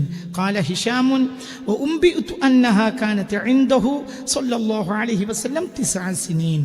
എന്താണ് ബഹുമാനപ്പെട്ട ഇമാം ബുഖാരി തങ്ങൾ പറയുന്നത്? ഹദസന മുഅല്ല ഇബ്നു അസദ്, വളരെ ചെയിൻ ഓഫ് ദി ഹദീസിന്റെ സനദ് വിശദീകരിച്ചതിന് ശേഷം അൻ ആയിഷത അന്ന നബിയ സല്ലല്ലാഹു അലൈഹി വസല്ലം, ഹബീബാ നബി സല്ലല്ലാഹു അലൈഹി വസല്ലം തസവ്വജഹ, ആയിഷ ബീവിയെ കല്യാണം കഴിച്ചു. വഹിയ ബിൻത് 6 സിനീൻ, അവർക്ക് അന്ന് 6 വയസ്സാണ്. അഥവാ നിക്കാഹ്, വിവാഹിതയായി ആയിഷ ബീവിയുമായി വിവാഹിതയാവുന്നത് അവർക്ക് അന്ന് 6 വയസ്സാണ്. എന്നാൽ അവരുടെ വൈവാഹിക, ഒരൊറ്റ മുറിയിൽ ഭാര്യ ഭർത്താവ് ഒരുമിച്ച് കൂടി അവർ വൈവാഹിക ദാമ്പത്യ ബന്ധം ആരംഭിക്കുമ്പോൾ, ജീവിതം ആരംഭിക്കുമ്പോൾ ഹബീബാ നബി സല്ലല്ലാഹു അലൈഹി വസല്ലമ തങ്ങൾ ആയിഷ ബീവിയുമായി ദാമ്പത്യ ജീവിതം ആരംഭിക്കുമ്പോൾ അവർക്ക് 9 വയസ്സായിരുന്നു എന്ന്. 9 വയസ്സിൽ ആയിഷ ബീവി റളിയല്ലാഹു അൻഹ ഹബീബാ നബി സല്ലല്ലാഹു അലൈഹി വസല്ലം അടുക്കലുണ്ട് എന്ന് എനിക്ക് വിവരം കിട്ടിയിട്ടുണ്ട്. ആരാ പറയുന്നത്? ഹിഷാം റളിയല്ലാഹു അൻഹു. ഇത് ഉദ്ധരിക്കുകയാണ് ഇമാം ബുഖാരി റളിയല്ലാഹു അൻഹു. 100% സത്യസന്ധമായ, 100% സ്വഹീഹായ ഹദീസാണ്. ബഹുമാനപ്പെട്ട സ്വഹീഹുൽ ബുഖാരിയിൽ ഒരു ഹദീസ് പോലും സ്വഹീഹല്ലാത്ത ഹദീസ്, ദുർബലമായ ഹദീസാണ്. ദുർബലം എന്നല്ല, അതീവ ദുർബലമായ ഹദീസ്. എന്നിട്ട് ഒന്നാമത്തെ വിശദീകരണത്തിൽ അദ്ദേഹം മലക്കം മറിഞ്ഞു. നിരവധി സ്ഥലങ്ങളിൽ ഈ മലക്കം മറിച്ചിൽ നമുക്ക് കാണാൻ കഴിയും. ഞാനതിന്റെ വിശദാംശങ്ങളിലേക്ക് കടക്കുന്നില്ല, ചില സൂചനകൾ മാത്രം നൽകുകയാണ്. അതുപോലെ ഇദ്ദേഹം നടത്തിയിട്ടുള്ള ചില വൈജ്ഞാനികമായ തട്ടിപ്പുകൾ നിങ്ങളിത് മനസ്സിലാക്കണം. നമ്മൾ വെറുതെ അല്ല ഇത്ര ഗൗരവത്തിൽ ഈ കാര്യങ്ങൾ അവതരിപ്പിക്കുന്നത്. അദ്ദേഹം തന്റെ പ്രഭാഷണം കേൾക്കുന്ന അത് സത്യസന്ധമാണ് എന്ന് മനസ്സിലാക്കുന്ന പാവപ്പെട്ട ശ്രോതാക്കളെ വഞ്ചിച്ചിരിക്കുന്നു, കബളിപ്പിച്ചിരിക്കുന്നു. ഈ വഞ്ചന അനുവദിക്കാൻ പാടില്ല, അത് അനുവദിക്കാൻ പാടില്ല. അത് നമ്മുടെ ഉത്തരവാദിത്തമാണ്. ആ വഞ്ചനക്കെതിരെയാണ് നമ്മളിവിടെ പ്രതിരോധം തീർക്കുന്നത്. നിങ്ങൾ നോക്കൂ, നിങ്ങൾ ഇദ്ദേഹം നടത്തുന്ന വൈജ്ഞാനികമായ ചില തട്ടിപ്പുകൾ. മഹാനായ നേരത്തെ നമ്മൾ പറഞ്ഞ ഇബ്നു ജരീർ ത്വബരി മഹാനവർകളുടെ പേരിൽ ഇദ്ദേഹം ഒരു വലിയ കളവ് പറയുന്നത് നിങ്ങളൊന്ന് കേൾക്കൂ. അദ്ദേഹം പറയുന്നത് ആദ്യം നിങ്ങളൊന്ന് കേൾക്ക്. അവരുടെ താരീഖിൽ മഹദിയായ ആയിഷ ബിബി റളിയല്ലാഹു അൻഹയെ കുറിച്ച് പറയുന്നിടത്ത് ഇങ്ങനെ കാണാം. ബഹുമാനപ്പെട്ട സിദ്ദീഖ് റളിയല്ലാഹു അൻഹു അവരുടെ ഭാര്യയായ ഉമ്മു റുമാനെ കല്യാണം കഴിച്ചു. ഉമ്മ റുമാനെ കല്യാണം കഴിച്ചതിന് ശേഷം ഫവലദത് ലഹു അബ്ദുറഹ്മാൻ വ ആയിഷത ഫകുല്ലു ഹഉലാഇൽ അർബഅ മിൻ ഔലാദിഹി ഉലിദു മിൻ സൗജതൈഹി അല്ലതൈനി സമ്മൈനഹുമാ ഫിൽ ജാഹിലിയ്യ. ബഹുമാനപ്പെട്ട ഇബ്നു ജരീർ ത്വബരി റളിയല്ലാഹു അൻഹു ഇമാം ബുഖാരി തങ്ങളുടെ സമകാലികനായ താരീഖിയായ മുഫസ്സിറായ ലോകം കണ്ട മുഫസ്സിറായ ഇമാം ത്വബരി റളിയല്ലാഹു അൻഹു പറയുന്നത്, സിദ്ദീഖ് റളിയല്ലാഹു അൻഹുവിൻ്റെ 4 മക്കളും പ്രത്യേകിച്ച് ഉമ്മു റുമാനിൽ നിന്നുണ്ടായ അബ്ദുറഹ്മാൻ, ആയിഷ അടക്കമുള്ള മക്കളെല്ലാം ഉലിദു, അവർ പ്രസവിക്കപ്പെട്ടത് മിൻ സൗജതൈഹി അല്ലതൈനി സമ്മൈനഹുമാ, നാം ആ 2 ഭാര്യമാരെ പറഞ്ഞിട്ടുണ്ട്. നേരത്തെയുള്ള ഭാര്യയെയും പിന്നീട് ഉമ്മു റുമാനെയും പേര് പറഞ്ഞിട്ടുണ്ട്. അവരെല്ലാം പ്രസവിക്കപ്പെട്ടത് ഫിൽ ജാഹിലിയ, ജാഹിലിയത്തിലാണ്, അഥവാ ഇസ്ലാം വരുന്നതിന് മുമ്പാണ്.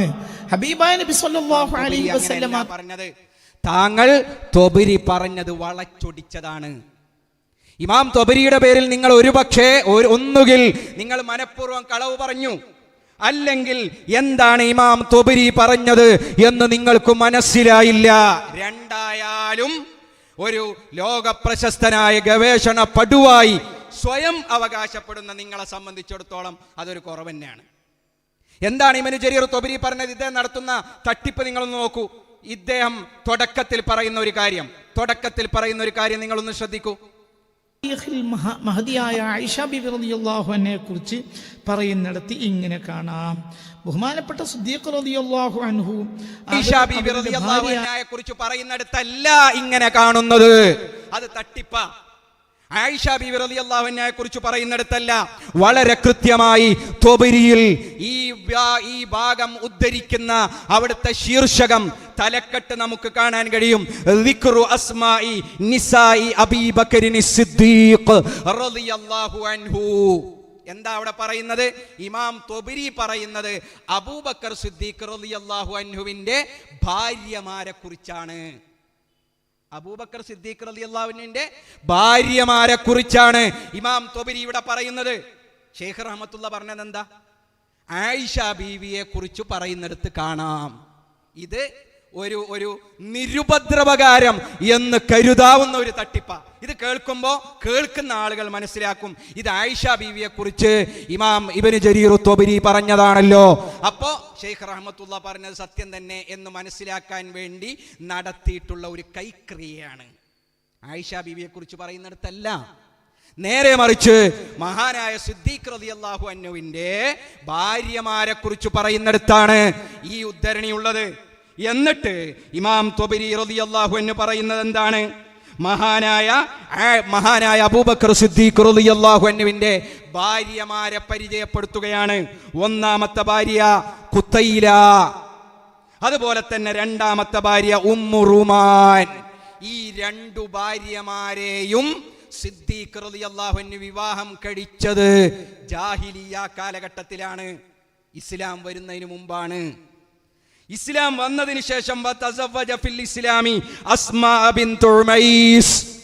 ഇസ്ലാമിന് ശേഷം നബി സല്ലല്ലാഹു അലൈഹി വസല്ലം തങ്ങളുടെ ബിഅ്സത്തിന് ശേഷം അസ്മാ ബീവി റളിയല്ലാഹു അൻഹായെ കല്യാണം കഴിച്ചു. അസ്മാ ബിൻത് ഉമൈസ് റളിയല്ലാഹു അൻഹായെ കല്യാണം കഴിച്ചു.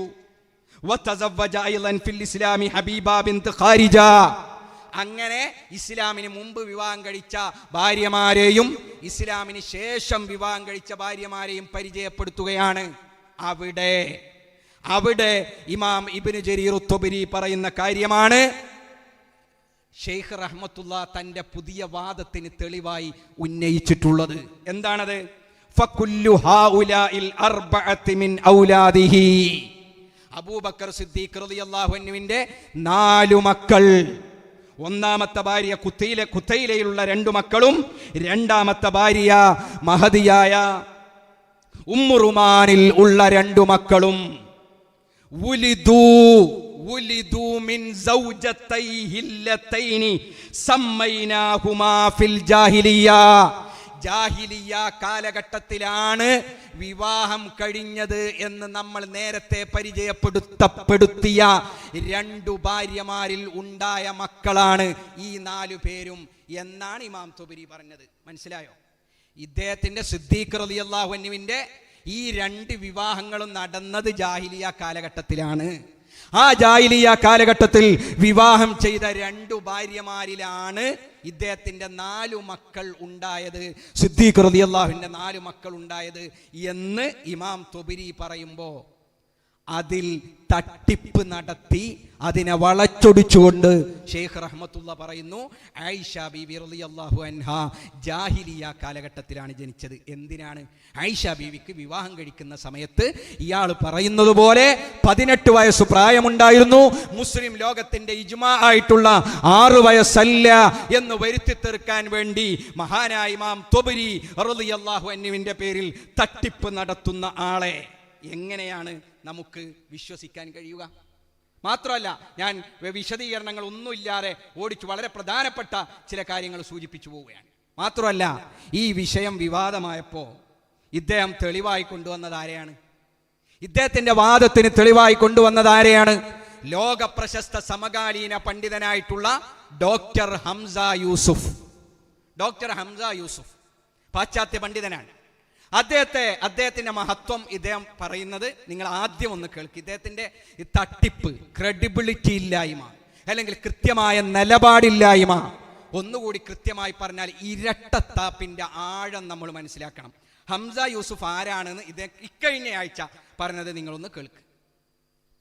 ഡോക്ടർ ഹംസ യൂസുഫ് പാണ്ഡിത്യത്തിലോ അദ്ദേഹത്തിന്റെ പ്രതിബദ്ധത്തിലോ എന്നല്ല, ലോകത്ത് ഇന്ന് അറിയപ്പെടുന്ന ഏറ്റവും പ്രധാനപ്പെട്ട മുസ്ലിം ലോകത്തെ കോടാനക്കോടി ആളുകൾ അംഗീകരിക്കുന്ന 20 പണ്ഡിതന്മാരിൽ ഒരാളാണ്. ലോകത്ത് ഇന്ന് ലോകത്തെ മുസ്ലിം ലോകം അംഗീകരിക്കുന്ന 20 സുന്നി പണ്ഡിതന്മാരിൽ ഒരാളാണ് സാക്ഷാൽ ഡോക്ടർ ഹംസ യൂസുഫ്. ഉറപ്പിച്ചെത്ര ആവേശത്തോടെ ശബ്ദം അതൊക്കെ കൊടുത്താ പറയുന്നത് ലോകത്ത് ഇന്ന് അംഗീകരിക്കപ്പെടുന്ന സുന്നി പണ്ഡിതന്മാരിൽ ഒരാളാണ് ഹംസ യൂസുഫ്. കേട്ടല്ലോ എല്ലാരും, മലയാളത്തിലല്ലേ പറഞ്ഞത്. എന്നാൽ ഇതേ ഹംസ യൂസുഫിനെ കുറിച്ച് ഏതാനും മാസങ്ങൾക്ക് മുമ്പ് ഇതേ ഷെയ്ഖ് റഹ്മത്തുള്ള പറഞ്ഞത് കൂടി നിങ്ങളൊന്ന് കേൾക്കുക. ഇത് ഇവര് മാത്രമല്ല, ഇന്നത്തെ സുന്നി സൂഫികളായി പറയപ്പെടുന്ന international Islamic scholars, Sunni scholars, അവരെല്ലാം വഹാബികളാണ്. അന്തർധാരയിൽ വഹാബികളാണ്. ഒരാളും രണ്ടാളൊന്നുമല്ല. സുന്നി സൂഫി എന്ന് കൃത്യമായി പറയാൻ പറ്റിയ ഒരു ഇന്റർനാഷണൽ സ്കോളർ, ഉറപ്പിച്ച് പറയാവുന്ന ഒരാൾ ഇന്നുണ്ടോ എന്ന കാര്യം സംശയമാണ്. ഞാൻ എല്ലാവരെയും വലിച്ചു പുറത്തിടുന്നില്ല. ഒരു ഉദാഹരണം കാണിക്കാം. ലോകത്തെ സുന്നി വിഭാഗത്തിന്റെ ഒരു ഇന്റർനാഷണൽ സ്കോളറായി കണക്കാക്കപ്പെടുന്ന ആളാണല്ലോ ഡോക്ടർ ഹംസ യൂസുഫ്. ഈ വ്യക്തിക്ക് ലക്ഷക്കണക്കിന് ലിസണേഴ്സ് ആണുള്ളത്. നമ്മുടെ കേരളത്തിലടക്കം 10,000-കണക്കിന് ലിസണേഴ്സ് പലരും ഉണ്ട്. ഞാൻ അവരെ കുറ്റപ്പെടുത്തുന്നില്ല, അവർക്ക് അറിവില്ലാത്തതുകൊണ്ടാണ്. ഇയാളെ പ്രശംസിക്കുന്ന സുന്നി പ്രഭാഷകരുടെ വീഡിയോസ് സുലഭമാണ് സോഷ്യൽ മീഡിയയിൽ. ഇയാളാരാ? തൈമിസ്റ്റ്, അതായത് ആരാ? വഹാബി. പണ്ടാരാ? വലിയ സുന്നി. പക്ഷേ യൂസുഫ് വഹാബിയാണ്. ഏതാനും മാസങ്ങൾക്ക് മുമ്പ് ഇതേ ഷെയ്ഖ് റഹ്മത്തുള്ള പറഞ്ഞു ഡോക്ടർ ഹംസ യൂസുഫ് വഹാബിയാണ്.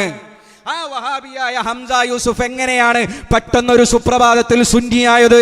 അദ്ദേഹം അമേരിക്കയിൽ നിന്ന് ഈ പാഴൂര് വന്ന് അല്ലെങ്കിൽ മുത്തേടത്ത് വന്ന് മാമോദീസ മുക്കി സുന്നിയായതാണോ? ആണോ? ഹംസ യൂസുഫിന്റെ ഏതു നിലപാടാണ് മാറിയത്? ഇയാളുടെ ഈ പ്രസംഗം കേട്ട് ഹംസ യൂസുഫ് സുന്നിയായതാണോ? അല്ല. പിന്നെന്താ വിഷയം? അന്ന് ഷെയ്ഖ് റഹ്മത്തുള്ളാക്ക് ഹംസ യൂസുഫിനെ ബിദഈ ആക്കേണ്ട, വഹാബി ആക്കേണ്ട ആവശ്യമുണ്ടായിരുന്നു. കാരണം എല്ലാരെയും ചാടിക്കടിക്കുന്ന സമയമാണ്. എല്ലാരെയും വഹാബിയാക്ക, ഒരാളെയും ഒഴിവാക്കാൻ പാടില്ല എന്ന് നേർന്ന പോലെ എല്ലാവരെയും വഹാബിയാക്കുന്ന ക്യാമ്പയിൻ നടത്തുന്ന സമയമാണ്. അന്ന് ഹംസ യൂസുഫ് വഹാബിയാണ് എന്ന് സ്ഥാപിക്കേണ്ടത് അയാളുടെ ആവശ്യമായിരുന്നു. മാത്രമല്ല, തനിക്ക് കണ്ണിൽ പിടിക്കാത്ത ചില പ്രഭാഷകരെ, ബഹുമാന്യരായ ഉസ്താദ് സിംസാറുൽ ഹഖ് ഹുദവിയെ പോലെയുള്ള ചില പ്രഭാഷകരെ, ഹുദവി പണ്ഡിതന്മാരെ ഒക്കെ ഒന്ന് കൊട്ടാൻ അന്ന് ഹംസ യൂസുഫിനെ വഹാബിയാക്കേണ്ടിയിരുന്നു. അപ്പൊ ഒരു മടിയില്ലാതെ അന്ന് വഹാബിയാക്കി. ഇന്ന് തന്റെ ഈ പുതിയ വാദത്തിന് എവിടെയെങ്കിലൊക്കെ തെളിവുണ്ടോ എന്ന് അന്വേഷിച്ച് കണ്ടെത്തി അവസാനം കിട്ടിയ കച്ചിത്തുരുമ്പാണ് ഡോക്ടർ ഹംസ യൂസുഫിന്റെ പ്രസംഗം. അപ്പോ ഹംസ യൂസുഫിനെ സുന്നിയാക്കി. ഇതാണ് ആരെയും സുന്നിയാക്കാനും ആരെയും വഹാബിയാക്കാനും അവകാശമുള്ള ഉന്നതമായ ദറജയിൽ നിൽക്കുന്ന ആളാണ് ഷെയ്ഖ് റഹ്മത്തുള്ള. പണ്ട് മഹാനായ മുഹയ്യദ്ദീൻ ഷെയ്ഖ് റഹിമുള്ള പറഞ്ഞല്ലോ, വിലായത്തിനെ കൊടുപ്പാനും വിലായത്തിനെ ഇല്ലാതാക്കാനും കഴിയുന്നവനാണ് ഞാൻ എന്ന് പറഞ്ഞ പോലെ ആരുടെ സുന്നിസം ഊരാനും തിരിച്ചു കൊടുക്കാനൊക്കെ കഴിയുന്നയാളാണ് ഷെയ്ഖ് റഹ്മത്തുള്ള. ഈ ഇരട്ടത്താപ്പാണ് എല്ലാ നിലപാടുകളിലും അദ്ദേഹം സ്വീകരിക്കുന്നത്. ഇങ്ങനെ തന്നെയാണ് അദ്ദേഹം എല്ലാവരെയും വഹാബിയാക്കിയിട്ടുള്ളത്. ഇനി നാളെ മറ്റൊരവസരത്തിൽ ആവശ്യം വരുമ്പോൾ ഇന്ന് വഹാബിയാക്കിയിട്ടുള്ള ആളുകളെ മുഴുവൻ അദ്ദേഹം സുന്നിയാക്കും. നേരത്തെ സുസുന്നിയാക്കിയിരുന്ന ജിഫ്രി തങ്ങളെ ഇപ്പോൾ വഹാബിയാക്കിയില്ലേ എന്ന പോലെ തന്നെ. ഇതാണ് ഇദ്ദേഹത്തിന്റെ എക്കാലത്തെ നിലപാട് എന്ന് പറയുന്നത്. മാത്രമല്ല, അവസാനമായി ഒറ്റ കാര്യം കൂടി പറഞ്ഞ് ഞാൻ അവസാനിപ്പിക്കാം. ഇദ്ദേഹം അവകാശപ്പെടുന്നുണ്ടല്ലോ, ഇദ്ദേഹം മഹത്തായ തിജാനി തരീഖത്തുകാരനാണ് എന്ന് ഇദ്ദേഹം അവകാശപ്പെടുന്നുണ്ട്, സ്വയം അവകാശപ്പെടുന്നുണ്ട്. പക്ഷേ തിജാനി തരീഖത്തിലെ കേരളത്തിലെ ഒരു മുഖ്യധാര ഇദ്ദേഹത്തെ കുറിച്ച് പറയുന്നത് ആധുനിക കാലത്തെ ഇബ്നു തൈമിയ എന്നാണ്. അവരെ കൂട്ടത്തിൽപ്പെട്ട ഒരാൾ ഫേസ്ബുക്കിൽ പോസ്റ്റ് ചെയ്തത്, ഇബ്നു തൈമിയെ കാണാത്തവർക്ക് ഇബ്നു തൈമിയെ കാണണമെങ്കിൽ പാഴൂരേക്ക് പോകാം എന്നാണ്. ഇപ്പൊ പരിചയമില്ലാത്ത ആരെങ്കിലൊക്കെ പാഴൂർ വന്നിറങ്ങിയാൽ സംശയിക്കേണ്ട, ആധുനിക ഇബ്നു തൈമിയെ കാണാൻ വന്നതാണ്. ആരാ?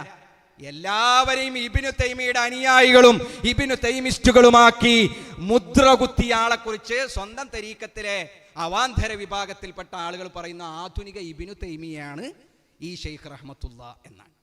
ഇദ്ദേഹം അവകാശപ്പെടുന്നത് തിജാനി തരീഖത്തുകാരനാണ് എന്നാണ്. അതൊന്ന് കേൾക്കാം. ഞാൻ ഒരു തരീഖത്തുകാരനാണ്. തിജാനി മഹാനായ ഹിജ്റ 1150 ജനിക്കുകയും അൾജീരിയയിലെ ഐനുമാലിയിൽ ജനിക്കുകയും ഹിജ്റ 1230 മൊറോക്കോയിലെ ഫാസിൽ മരണപ്പെടുകയും ചെയ്ത ലോക പ്രശസ്ത സൂഫി മഹാനായ ഷെയ്ഖ് അബുൽ അബ്ബാസ് അഹ്മദ് ബിൻ മുഹമ്മദ് തിജാനി തങ്ങൾ അംഗീകരിക്കുന്ന ഒരാളാണ് ഞാൻ. അവ നോക്കൂ നിങ്ങൾ, അദ്ദേഹം തിജാനി തരീഖത്തിനെ അംഗീകരിക്കുന്ന, അതിന്റെ ഷെയ്ഖ് മഹാനായ ഷെയ്ഖ് അഹമ്മദ് തിജാനിയെ അംഗീകരിക്കുന്ന തിജാനി തരീഖത്തുകാരനാണ്. എന്നാൽ ഞങ്ങൾ ആധികാരികമായ ഉത്തരവാദിത്ത ബോധത്തോടുകൂടി ചോദിക്കുന്നു, ഷെയ്ഖ് റഹ്മത്തുള്ള, അങ്ങ് ഈ പറഞ്ഞ തിജാനി തരീഖത്തിന്റെ സ്ഥാപകനായ ഷെയ്ഖ് അഹമ്മദ് അത്തിജാനി മഹാനവറുകളുടെ ഈ വിഷയത്തിലുള്ള നിലപാട് എന്താണ്? അദ്ദേഹം വളരെ കൃത്യമായി രേഖപ്പെടുത്തിയിട്ടുണ്ടല്ലോ. മഹദിയായ ഐഷ ബീവി റളിയല്ലാഹു അൻഹയുടെ വിവാഹം നടന്നത് 6-ാം വയസ്സിലാണ്. അവര് വീട്ടിൽ കൂടിയത് 9-ാം വയസ്സിലാണ്.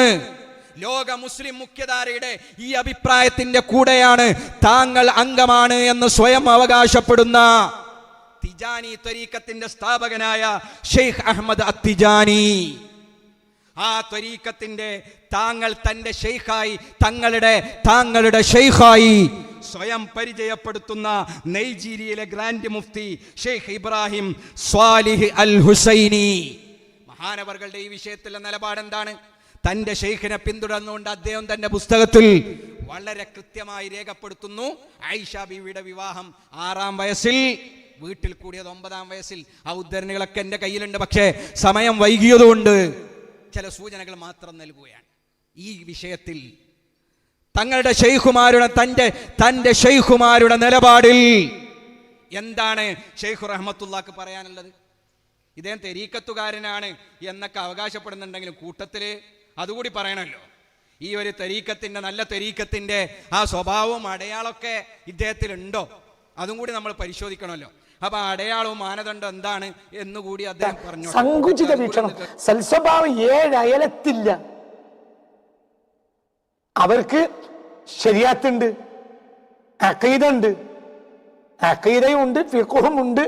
ത്വരീഖത്ത് എന്ന പേരിൽ ചില ത്വരീഖത്തുകളിലേക്ക് അവർ ചേർന്ന് നിൽക്കുകയും ചെയ്യുന്നുണ്ട്, അങ്ങനെ അറിയപ്പെടുന്നുണ്ട്. പക്ഷെ അവർ ത്വരീഖത്തുകാരല്ല. എന്താ ത്വരീഖത്ത്? സൽസ്വഭാവം. എന്താ ത്വരീഖത്ത്? എന്തിനാ ഹൃദയത്തിനെ സ്ഫുടം ചെയ്തത്? എന്തിനാണ് ഹൃദയത്തെ സ്ഫുടം ചെയ്തത്? എല്ലാവരും ഉൾക്കൊള്ളാന്, വിശാലമായ മനസ്സ്. അലം ഞാൻ മാത്രം ശരി, അതേ ശരിക്ക് അപ്പുറത്ത് വേറൊരു ശരി ഉണ്ടാവും. ആ ശരി അവർ അംഗീകരിക്കൂല, വേറൊരാളുടെ വീക്ഷണം അവർ അംഗീകരിക്കൂല. ഒരു സങ്കുചത്തിന്റെ പരമാവധി സങ്കുചിതത്വം. ഈ സങ്കുചത്തെ നവീനവാദികളാണ് ഇവിടെ ചുമന്നു കൊണ്ടുവന്നത്. ആ നവീനവാദത്തിലേക്ക് ഇറങ്ങി നിൽക്കുന്ന സുന്നി സൂഫികൾ ഇന്നുണ്ട്. അവരല്ലാത്ത ഒന്നും അംഗീകരിക്കൂല, അവരല്ലാത്തതിന് മുഴുവൻ അവർ തള്ളും. ലോകത്തെ ആരെ അവരാക്ഷേപിക്കും? അവർക്ക് നോക്കൂ, നിങ്ങൾ കണ്ണാടിയിൽ നോക്കി പറയുന്ന പോലെയാണ്. ഖുതുബന്റെ തുടക്കത്തിൽ പറയല്ലോ, ഊസിക്കും വയ്യായ അവലംബി തഖ്വല്ല എന്ന് പറയുന്ന മാതിരിയാണ്. അദ്ദേഹം പറയുന്നത് ഇതൊന്നും നല്ല തെരീക്കത്തിന്റെ ഗുണമല്ലാണ്. അപ്പൊ ഏതായാലും അദ്ദേഹത്തിന്റെ അവകാശവാദം അനുസരിച്ച് അദ്ദേഹം തിജാനി തെരീക്കത്തുകാരനാണല്ലോ. ആ തിജാനി തെരീക്കത്തിലെ മഹാരഥന്മാരായ ഷെയ്ഖുമാർ വളരെ കൃത്യമായി പറയുന്നു, ആയിഷ ബീവി റളിയല്ലാഹു അൻഹയുടെ വിവാഹപ്രായം 6 ആണ്, വീട്ടിൽ കൂടിയത് 9-ാം വയസ്സിലാണ്. ആ ഷെയ്ഖുമാരെ നിങ്ങൾ തള്ളിക്കളയുമോ അതോ അംഗീകരിക്കുമോ? ഷെയ്ഖ് റഹ്മത്തുള്ളയോട് വളരെ വിനയത്തിൽ നിങ്ങൾ ഈ വിഷയത്തിൽ നിലപാട് വ്യക്തമാക്കണം. മാത്രമല്ല, അവസാനമായി ഒന്നുകൂടി മഹാനായ ഇബ്നു ഹിഷാം, അതുപോലെ തന്നെ മഹാനായ ഇബ്നു ഇസ്ഹാഖ്, ഇസ്ലാമിക ലോകത്തെ പ്രാമാണികരായ ചരിത്രകാരന്മാരും മുഹദ്ദിസുകളും ഒക്കെ ആയിട്ടുള്ള ഇബ്നു ഹിഷാമിന്റെയും ഇബ്നു ഇസ്ഹാഖിന്റെയും റഹിമഹുമുള്ള അദ്ദേഹത്തിന്റെ അവരുടെ പേരിൽ ഇദ്ദേഹം നടത്തിയിട്ടുള്ള ഒരു തട്ടിപ്പ് കൂടി നിങ്ങളൊന്ന് കേൾക്കൂ. മഹാനായ ഇബ്നു ഹിഷാമിന്റെയും ഇബ്നു ഇസ്ഹാഖിന്റെയും പേരിൽ ഇദ്ദേഹം പറയുന്ന പച്ച നുണ നിങ്ങളൊന്ന് കേട്ടു നോക്കൂ. വിവാഹപ്രായവുമായി ബന്ധപ്പെട്ട അഭിപ്രായ വ്യത്യാസങ്ങൾ, അതിന്റെ അടിസ്ഥാനത്തെ നമ്മൾ പരിശോധിക്കുമ്പോൾ ആ അടിസ്ഥാനങ്ങൾ, ആ പ്രായത്തിലുള്ള അടിസ്ഥാനങ്ങൾ, അതിൻ്റെ ആ കാര്യത്തെക്കുറിച്ചുള്ള അടിസ്ഥാനങ്ങൾക്ക് ഒരു പക്ഷേ ഇപ്പറയപ്പെട്ട ഹദീത്ത് ഗ്രന്ഥങ്ങളെക്കാൾ അപ്പുറത്തും അതിന് പഴക്കമുണ്ട് എന്ന് ഒരു വേള നമുക്ക് മനസ്സിലാക്കാൻ കഴിഞ്ഞേക്കും. ഉദാഹരണം പറയാം. മഹാനായ അബു അബ്ദുല്ലാഹി മുഹമ്മദ് ബിൻ ഇസ്മായിൽ ബുഖാരി റളിയല്ലാഹു അൻഹു ലോകം കണ്ട പ്രാമാണികനായ വലിയ മുഹദ്ദിസാണ്, വലിയ മഹാനാണ്, യാതൊരു സംശയവും ഈ വിഷയത്തിലില്ല. ആ മഹാനേക്കാളും നേരത്തെ ജീവിച്ച ആളാണ് ബഹുമാനപ്പെട്ട മഹാനായ ഇബ്നു ഹിഷാം റളിയല്ലാഹു അൻഹു. ഇമാം ബുഖാരി റളിയല്ലാഹു അൻഹുവിൻ്റെ ജനനം AD 810 അതിനു മുമ്പ് ജനിക്കുകയും ജീവിക്കുകയും ചെയ്ത മഹാനാണ് ഇബ്നു ഹിഷാം റളിയല്ലാഹു അൻഹു. നേരത്തെ ജനിച്ച് നേരത്തെ ജീവിതം തുടങ്ങിയ ആളാണ് മഹാനവറുകൾ. അല്പം സമകാലികനാണെങ്കിലും ബഹുമാനപ്പെട്ട ഇബ്നു ഹിഷാം റളിയല്ലാഹു അൻഹു അതിനേക്കാൾ നേരത്തെ ജനിച്ച് ജീവിതം തുടങ്ങിയ പഠനം തുടങ്ങിയ വ്യക്തിയാണ്. ബഹുമാനപ്പെട്ട ഇബ്നു ഹിഷാം റളിയല്ലാഹു അൻഹുവിൻ്റെ താരീഖിൻ്റെ ഗ്രന്ഥം തന്നെ AD 799 വഫാത്തായ സിയാദ് ബിൻ അബ്ദുല്ലാഹിൽ ബുഖാഇ റളിയല്ലാഹു അൻഹുവിൻ്റെ ചരിത്ര ഗ്രന്ഥത്തെ ആസ്പദമാക്കി വന്നതാണ് ബഹുമാനപ്പെട്ട ഇബ്നു ഹിഷാമിൻ്റെ താരീഖ്. അതായത് സിയാദ് ബിൻ അബ്ദുല്ലാഹിൽ ബുഖാഇ 799 വഫാത്താവുന്നത്. സിയാദ് ബിൻ അബ്ദുല്ലാഹിൽ ബുഖാഇ റളിയല്ലാഹു അൻഹുവിൻ്റെ വീക്ഷണം അനുസരിച്ചും അതിനെ തുടർന്ന് ഗ്രന്ഥരചന നടത്തിയ മഹാനായ ഇബ്നു ഹിഷാം റളിയല്ലാഹു അൻഹുവിൻ്റെ വീക്ഷണം അനുസരിച്ചും ആയിഷ ബിബി റളിയല്ലാഹു അൻഹ ഇസ്ലാമിൻ്റെ ആദ്യ കാലഘട്ടത്തിൽ തന്നെ വിശ്വസിച്ച, ഒന്നാം കാലത്ത് തന്നെ വിശ്വസിച്ച മഹദികളിൽ ഒരാളാണ്. ബഹുമാനപ്പെട്ട ഇബ്നു ഹിഷാം റളിയല്ലാഹു അൻഹു തന്നെ സിയാദ് ബിൻ അബ്ദുല്ലാഹിൽ ബുഖാഇ റളിയല്ലാഹു അൻഹുമ അവർ ഇത് റിപ്പോർട്ട് ചെയ്യുന്നത് ബഹുമാനപ്പെട്ട ഇബ്നു ഇസ്ഹാഖിൽ നിന്നാണ് റളിയല്ലാഹു അൻഹു. ഇബ്നു ഇസ്ഹാഖ് റളിയല്ലാഹു അൻഹു പ്രാമാണികനായ താരീഖിയുമാണ്, പണ്ഡിതനുമാണ് എന്ന കാര്യത്തിൽ ലോക ചരിത്രത്തിൽ തർക്കമില്ല. എന്തുകൊണ്ട്? അവർ വ്യക്തമായും അവരുടെ മഹത്വങ്ങൾ, ഒന്ന് ഇബ്നു ഇസ്ഹാഖ് റളിയല്ലാഹു അൻഹു താബിഈങ്ങളിൽപ്പെട്ട പ്രധാനിയാണ്, 1, 2 മദീനക്കാരനാണ്, 3 മഹാനായ അനസ് ബിൻ മാലിക് റളിയല്ലാഹു അൻഹുവിൻ്റെ മുത്ത് മുഹമ്മദ് മുസ്തഫ സ്വല്ലല്ലാഹു അലൈഹി വസല്ലമ തങ്ങളുടെ മദീന ജീവിതകാലത്ത് അവിടുത്തെ ഖാദിമായിരുന്ന മഹാനായ അനസ് ബിൻ മാലിക് റളിയല്ലാഹു അൻഹുവിൻ്റെ വർഷങ്ങളോളമുള്ള ശിഷ്യൻ, നേരിട്ട് ശിഷ്യൻ. അതായത് അനസ് റളിയല്ലാഹു അൻഹു ലോകം കണ്ട ഹബീബിൻ്റെ സ്വല്ലല്ലാഹു അലൈഹി വസല്ലം ഖാദിമായ ലോകം കണ്ട മഹാനായ അനസ് ബിൻ മാലിക് റളിയല്ലാഹു അൻഹുവിൻ്റെ വർഷങ്ങളോളമുള്ള ശിഷ്യനാണ് മഹാനായ ഇബ്നു ഇസ്ഹാഖ് റളിയല്ലാഹു അൻഹു. മഹാനായ ഇബ്നു ഇസ്ഹാഖ് റളിയല്ലാഹു അൻഹു വഫാത്താകുന്നത് ജനിക്കുന്നത് ഹിജ്റ 80-ലാണ്. അതേ സമയത്ത് അനസ് മദീനയിൽ ജനിക്കുന്നു. ഇബ്നു ഇസ്ഹാഖ് റളിയല്ലാഹു അൻഹു ഹിജ്റ 80-ൽ മദീനയിൽ ജനിക്കുന്നു. അനസ് റളിയല്ലാഹു അൻഹു ഹിജ്റ 93-ൽ മദീനയിൽ മരിക്കുന്നു.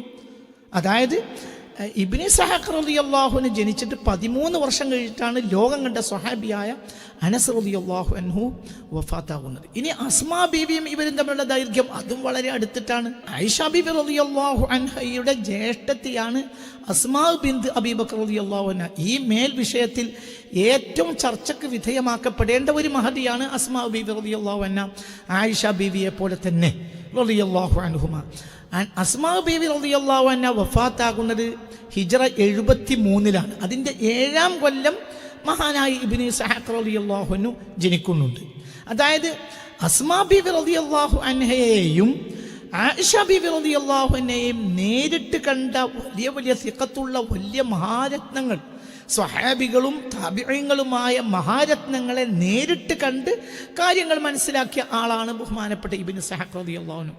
ഇബ്നു ഇസ്ഹാഖ് അങ്ങനെയുള്ള പ്രാമാണികനായ മഹാപണ്ഡിതനായ മഹാൻ താബിഈങ്ങളിൽ ഏറെ പ്രധാനിയായ ഇബ്നു ഇസ്ഹാഖിൽ നിന്ന് ബഹുമാനപ്പെട്ട സിയാദ് ഇബ്നു അബ്ദുല്ലാഹിൽ ബുഖാഇ റളിയല്ലാഹു അൻഹുവും മഹാനായ അതിനെ തുടർന്ന് മഹാനായ ഇബ്നു ഹിഷാം റളിയല്ലാഹു അൻഹുവും ഉദ്ധരിക്കുന്നു. ഖാല ഇബ്നു ഇസ്ഹാഖ فكان هؤلاء النفر الثمانية الذين سبقوا الناس بالإسلام فصلوا وصدقوا رسول الله صلى الله عليه وسلم بما جاءه من الله.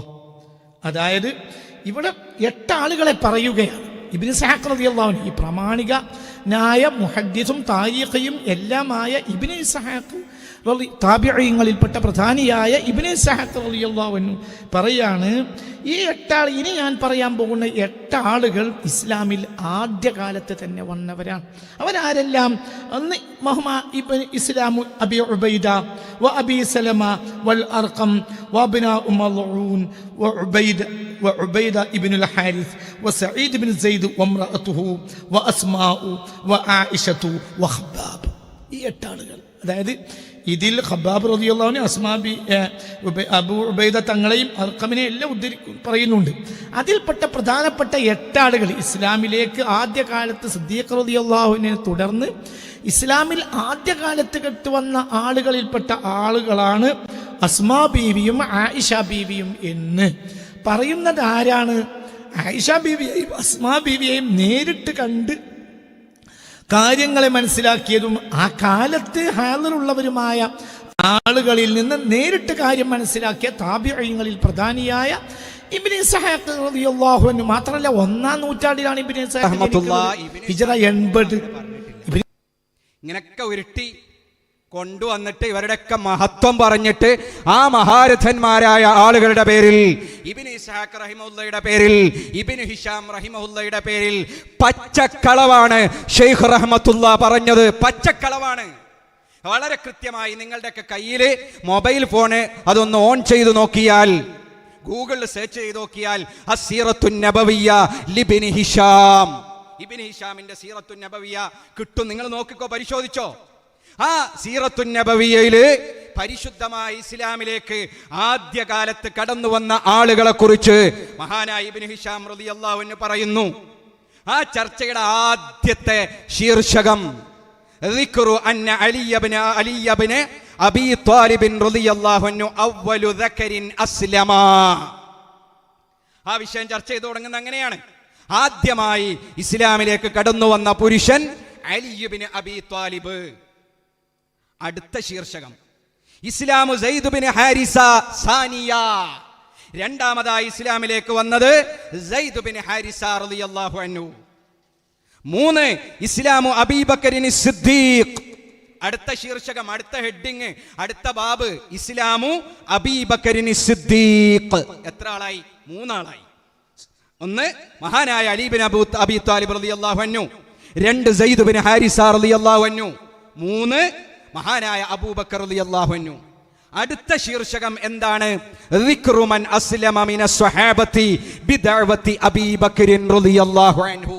അബൂബക്കർ റളിയല്ലാഹു അൻഹുവിന്റെ ദഅവത്തിന്റെ ഫലമായി ഇസ്ലാമിലേക്ക് വന്നവരെ കുറിച്ച് പറയുന്ന ഭാഗം. അതാരൊക്കെയാണ്? ഇസ്ലാമു ഉസ്മാൻ, ഒന്ന് ഉസ്മാൻ റളിയല്ലാഹു അൻഹുവാണ്. വസ്സുബൈർ, സുബൈർ ബിൻ അവ്വാം റളിയല്ലാഹു അൻഹുവാണ്. അബ്ദുറഹ്മാൻ ഇബ്നു ഔഫ് റളിയല്ലാഹു അൻഹുവാണ്. സഅദ് റളിയല്ലാഹു അൻഹുവാണ്. തൽഹ റളിയല്ലാഹു അൻഹുവാണ്. ഇപ്പോ എത്ര ആളായി? അലി റളിയല്ലാഹു അൻഹു 1, സയ്യിദ് ബിൻ ഹാരിസ 2, അബൂബക്കർ സിദ്ദീഖ് റളിയല്ലാഹു അൻഹു 3, ഉസ്മാൻ റളിയല്ലാഹു അൻഹു 4, സുബൈർ റളിയല്ലാഹു അൻഹു 5, അബ്ദുറഹ്മാൻ റളിയല്ലാഹു അൻഹു 6, സഅദ് റളിയല്ലാഹു അൻഹു 7, തൽഹ റളിയല്ലാഹു അൻഹു 8. 8 ആയല്ലോ. എന്നിട്ട് ഈ 8 ആളുകളെ കുറിച്ച് തന്റെ ഗുരുനാഥനായ ഇബ്നു ഇസ്ഹാഖ് പറഞ്ഞതിനെ ഇബ്നു ഹിഷാം ഉദ്ധരിക്കുകയാണ്. മനസ്സിലാക്കണം, ഈ 8 ആളുകളെ കുറിച്ചാണ്. ഈ 8 ആയിഷ ബീവി ഉണ്ടോ? ഈ 8 ആയിഷ ബീവി ഉണ്ടോ? ഈ 8 ആളുകളെ പറഞ്ഞതിന് ശേഷം ഖാല ഇബ്നു ഇസ്ഹാഖിനെ ഉദ്ധരിക്കുകയാണ്. ഫക്കാന ഹൗലാഇ നഫറു തമാനിയ, ഞാൻ ഈ എണ്ണി പറഞ്ഞ 8 ആളുകൾ ഉണ്ടല്ലോ, അവരായിരുന്നു അല്ലദീന സബഖുന്നാസ ബിൽ ഇസ്ലാം, ഇസ്ലാമിലേക്ക് ആദ്യം കടന്നു വന്ന ആളുകൾ. ഫസല്ലൗ വസദ്ദഖു റസൂലുള്ളാഹി സ്വല്ലല്ലാഹു അലൈഹി വസല്ലം ബിമാ ജാഅഹു മിനല്ലാഹ്, അവര് നബിയോടുകൂടെ നിസ്കരിച്ചു, മറ്റ് ആരാധനാ കർമ്മങ്ങൾ നിർവഹിച്ചു. നബി സല്ലല്ലാഹു അലൈഹി വസല്ലം തങ്ങൾ കൊണ്ടുവന്നതൊക്കെ അംഗീകരിച്ച് ജീവിച്ച ആദ്യ കാലക്കാരായ 8 ആളുകൾ ആര്? അലി റളിയല്ലാഹു അൻഹു, സയ്യിദ് ബിൻ ഹാരിസ, മഹാനായ അബൂബക്കർ റളിയല്ലാഹു അൻഹു, ഉസ്മാൻ റളിയല്ലാഹു അൻഹു, സുബൈർ റളിയല്ലാഹു അൻഹു, അബ്ദുറഹ്മാൻ റളിയല്ലാഹു അൻഹു, സഅദ് റളിയല്ലാഹു അൻഹു, തൽഹ റളിയല്ലാഹു അൻഹു. ഈ 8 ആളാണ്. അപ്പൊ ഷെയ്ഖ് റഹ്മത്തുള്ള വായിച്ചത് ഈ കിതാബിൽ ഇല്ലേന്ന്? ഉണ്ട്. പക്ഷേ അത് അടുത്ത ബാബിന്റെ പേരാ. ഈ ബാബ് കഴിഞ്ഞ അടുത്ത ബാബിന്റെ ഹെഡിങ് ആണത്. അതുകൂടി ചേർത്താണ് വായിച്ചത്. പണ്ട് പേരോട് അബ്ദുറഹ്മാൻ സഖാഫി മുടിന്റെ എണ്ണം പറഞ്ഞല്ലോ, അതുപോലെ അതുകൂടി ചേർത്താണ് വായിച്ചത്. ഇവിടെ ഇബ്നു ഇസ്ഹാഖ് റളിയല്ലാഹു അൻഹു ഉദ്ധരണി ഇവിടെ അവസാനിച്ചു. നിങ്ങൾക്ക് നോക്കാം, ഞാൻ വെറുതെ പറയുന്നതല്ല. ആർക്ക് വേണമെങ്കിലും ഇത് ചോദ്യം ചെയ്യാം. ആധികാരികമായി പരിശോധിച്ചിട്ടാണ് പറയുന്നത്. ഇന്റർനെറ്റിൽ ലഭ്യമായ കോപ്പിയിൽ ഇബ്നു ഇസ്ഹാഖ് റളിയല്ലാഹു അൻഹുവിന്റെ ഈ ഉദ്ധരണി കഴിഞ്ഞാൽ പിന്നെ അടുത്ത ബാബാണ്. ആ പ്രത്യേകം ബാബാണെന്ന് സൂചിപ്പിക്കാൻ വേണ്ടി ഹെഡിങ് ഇട്ടിട്ടുണ്ട്. എന്താ ബാബ്?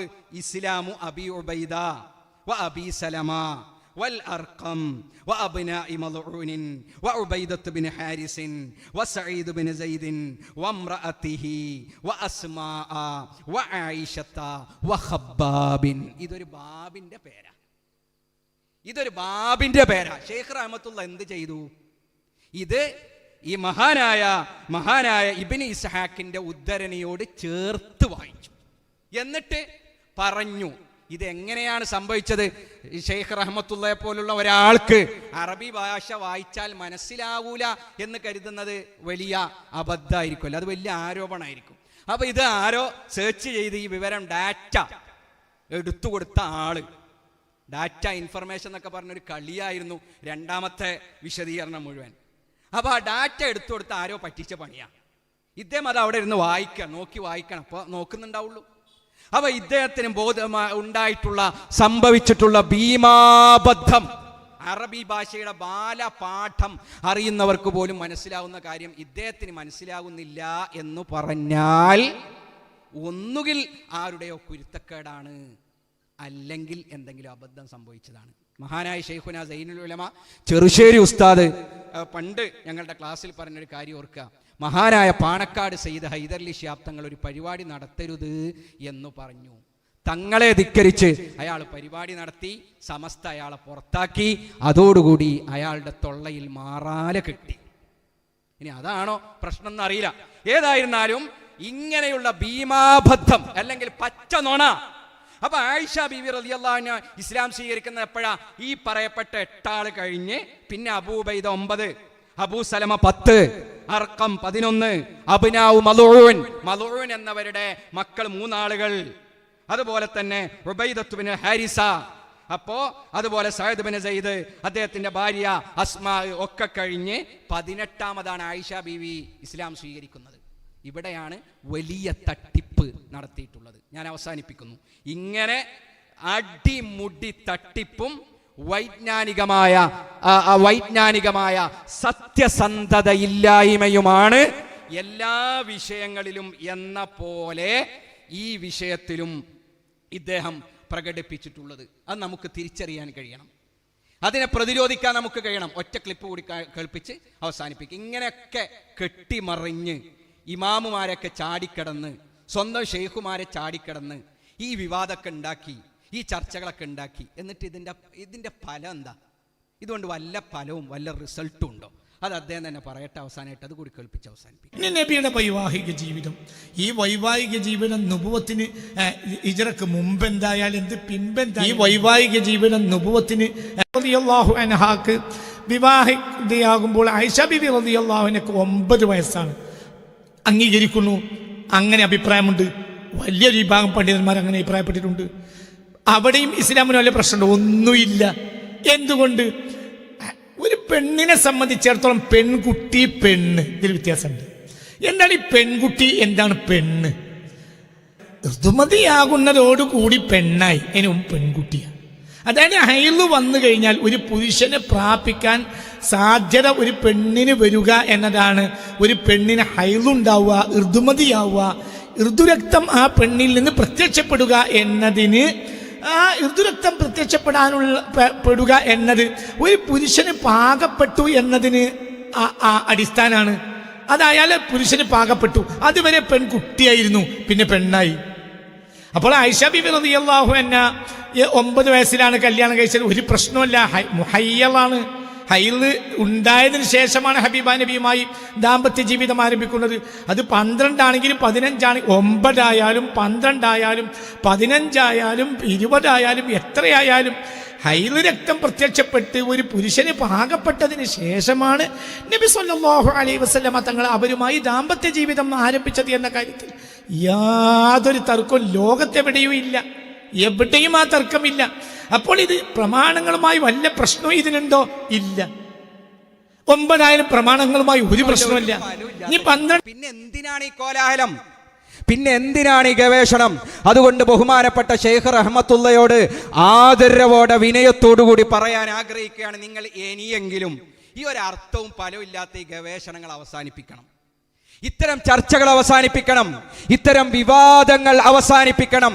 ഇനി അതല്ല, ഇത്തരം വിവാദങ്ങളിൽ തളച്ചിട്ടുകൊണ്ട് കേരളീയ മുസ്ലിം സമൂഹത്തിന്റെ മാനവ വിഭവശേഷിയും സാമ്പത്തിക വിഭവശേഷിയും ഒക്കെ ഇത്തരം അസ്വാരസ്യങ്ങളിൽ ചെലവഴിച്ച് നിരന്തരമായി സമുദായത്തെ അസ്വസ്ഥപ്പെടുത്താൻ ഇസ്ലാമിന്റെ ഏതെങ്കിലും ശത്രുക്കളുടെ കയ്യിൽ നിന്ന് താങ്കൾ അച്ചാരം വാങ്ങിയിട്ടുണ്ടെങ്കിൽ അത് താങ്കൾ തുറന്നു പറയണം. എന്നാൽ ആ വിഷയത്തിൽ നമുക്ക് വേറെ തീരുമാനം എടുക്കാലോ. അങ്ങനെ തുറന്നു പറഞ്ഞ് ഈ വിവാദങ്ങളിൽ ഖേദിച്ച് മുഖ്യധാരയോട് ചേർന്ന് നിന്നുകൊണ്ട് സമുദായത്തിന്റെ നന്മക്ക് വേണ്ടി പ്രവർത്തിച്ചും പ്രസംഗിച്ചു മുന്നോട്ടു പോകാൻ അല്ലാഹു താങ്കൾക്ക് സൽബുദ്ധി നൽകട്ടെ. അല്ലാഹു നമ്മളോടൊക്കെ ഖൈറും, നമുക്കൊക്കെ ഖൈറും ബർക്കത്തും പ്രദാനം ചെയ്യട്ടെ. വആഖിറു ദഅവാന അനിൽ ഹംദുലില്ലാഹി റബ്ബിൽ ആലമീൻ. അസ്സലാമു അലൈക്കും വറഹ്മത്തുള്ളാഹി വബറകാതുഹു.